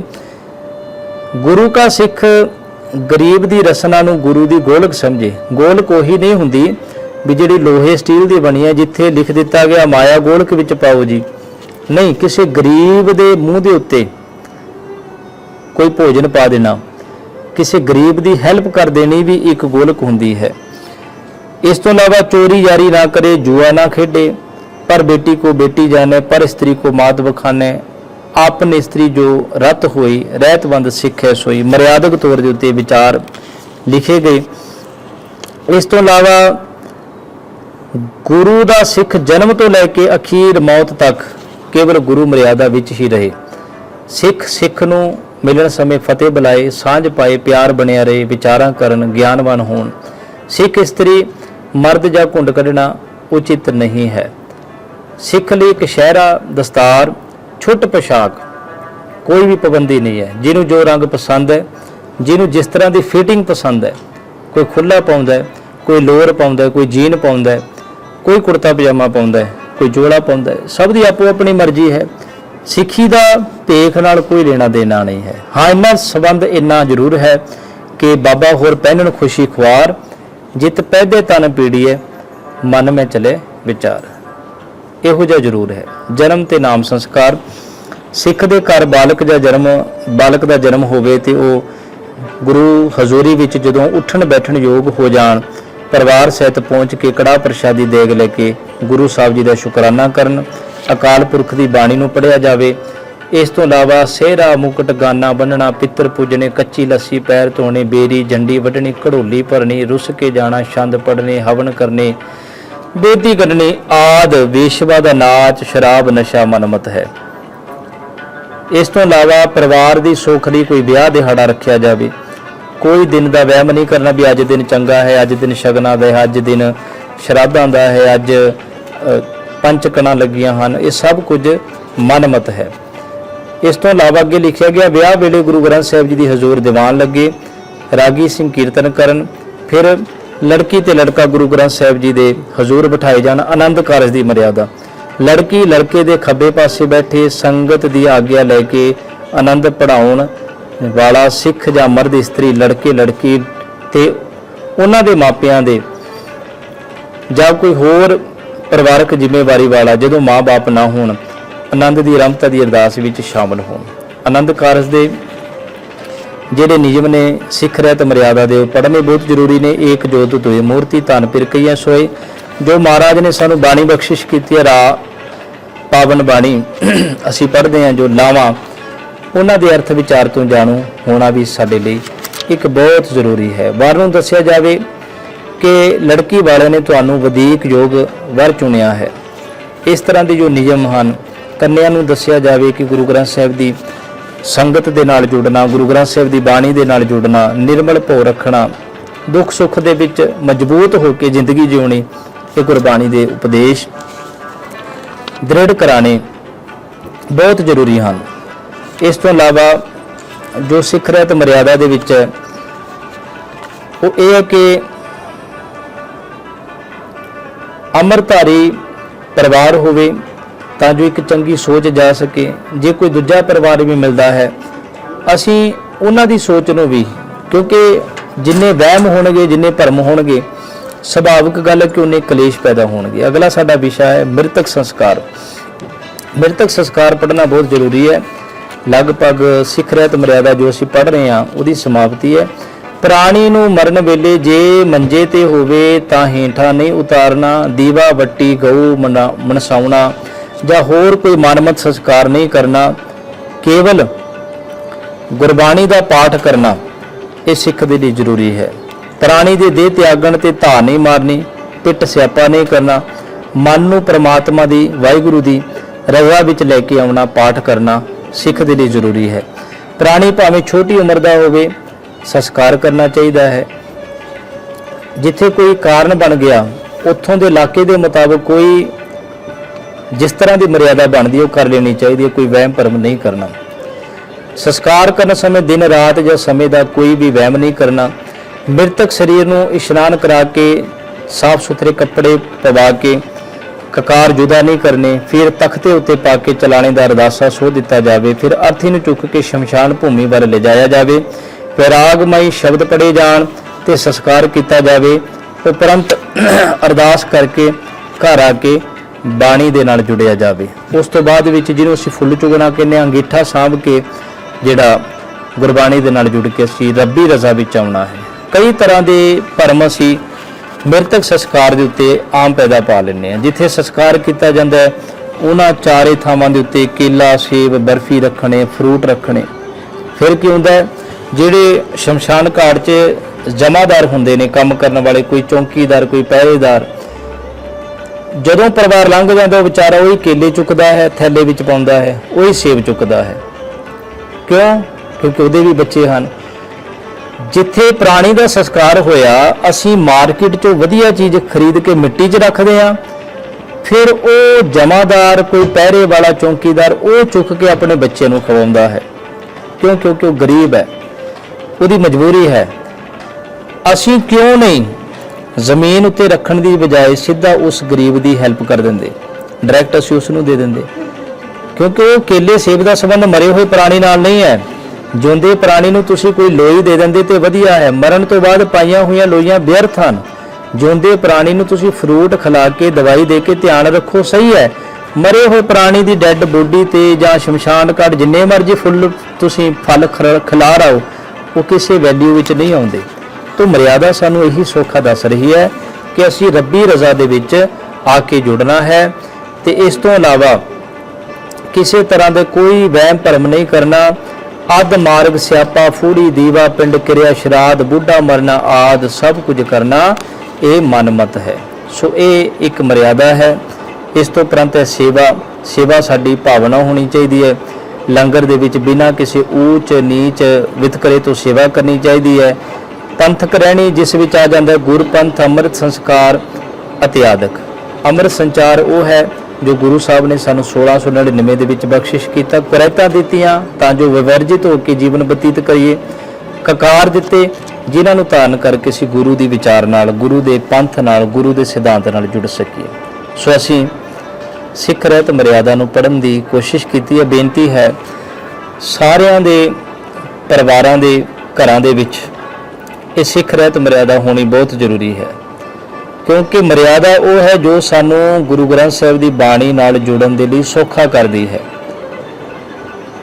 ਮਰਿਆਦਾ ਉਹ ਨਹੀਂ ਹੁੰਦੀ ਜੋ ਸਾਡੇ ਲਈ ਮੁਸ਼ਕਲ ਬਣ ਜਾਵੇ, ਜੋ ਸਾਨੂੰ ਔਖਾ ਕਰ ਦੇਵੇ। ਸੋ ਅਸੀਂ ਸੌਖੇ ਹੋ ਕੇ ਸਤਿਗੁਰ ਦੀ ਬਾਣੀ ਪੜ੍ਹ ਸਕੀਏ, ਇਸ ਵਿਚਾਰਾਂ ਨੂੰ ਧਾਰਨ ਕਰ ਸਕੀਏ। ਜਿੱਥੋਂ ਅਸੀਂ ਅੱਜ ਆਰੰਭ ਕੀਤਾ ਸੀ, ਜਾਲੋ ਐਸੀ ਰੀਤ ਜਿਤ ਮੈਂ ਪਿਆਰਾ ਵਿਸਰੈ, ਨਾਨਕ ਸਾਈ ਪੜੀ ਪ੍ਰੀਤ ਜਿਤ ਸਾਹਿਬ ਛੇਤੀ ਪਤ ਰਹੇ। ਸੋ ਇੰਨੀ ਬੇਨਤੀ ਪ੍ਰਵਾਨ ਕਰਨੀ।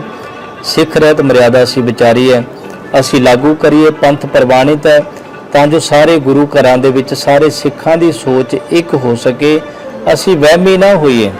ਅਸੀਂ ਕੁਝ ਨਹੀਂ ਮੰਨਦੇ, ਕੋਈ ਦਿਨ ਤਿਉਹਾਰ, ਧਾਗੇ, ਤਵੀਤ, ਗ੍ਰਹਿ, ਸ਼ਰਾਧ ਇਤਿਆਦਿਕ ਜੋ ਕੁਝ ਵੀ ਆ ਚੁੱਕਿਆ ਹੈ, ਬਸ ਅਸੀਂ ਕੇਵਲ ਤੇ ਕੇਵਲ ਗੁਰੂ ਗ੍ਰੰਥ ਸਾਹਿਬ ਦੀ ਬਾਣੀ ਨੂੰ ਜੀਵਨ ਦਾ ਅੰਗ ਬਣਾਉਣਾ ਹੈ। ਇਹੀ ਇੱਕ ਸਾਡਾ ਪ੍ਰਚਾਰ ਹੋਣਾ ਚਾਹੀਦਾ ਹੈ। ਇਹ ਸਾਡੀ ਇੱਕ ਮਨਸ਼ਾ ਹੋਣੀ ਚਾਹੀਦੀ ਹੈ। ਇੰਨੀ ਬੇਨਤੀ ਆਪ ਜੀ ਪ੍ਰਵਾਨ ਕਰਨੀ ਜੀ। ਹੋਈਆਂ ਭੁੱਲਾਂ ਦੀ ਖਿਮਾ। ਵਾਹਿਗੁਰੂ ਜੀ ਕਾ ਖਾਲਸਾ, ਵਾਹਿਗੁਰੂ ਜੀ ਕੀ ਫਤਿਹ।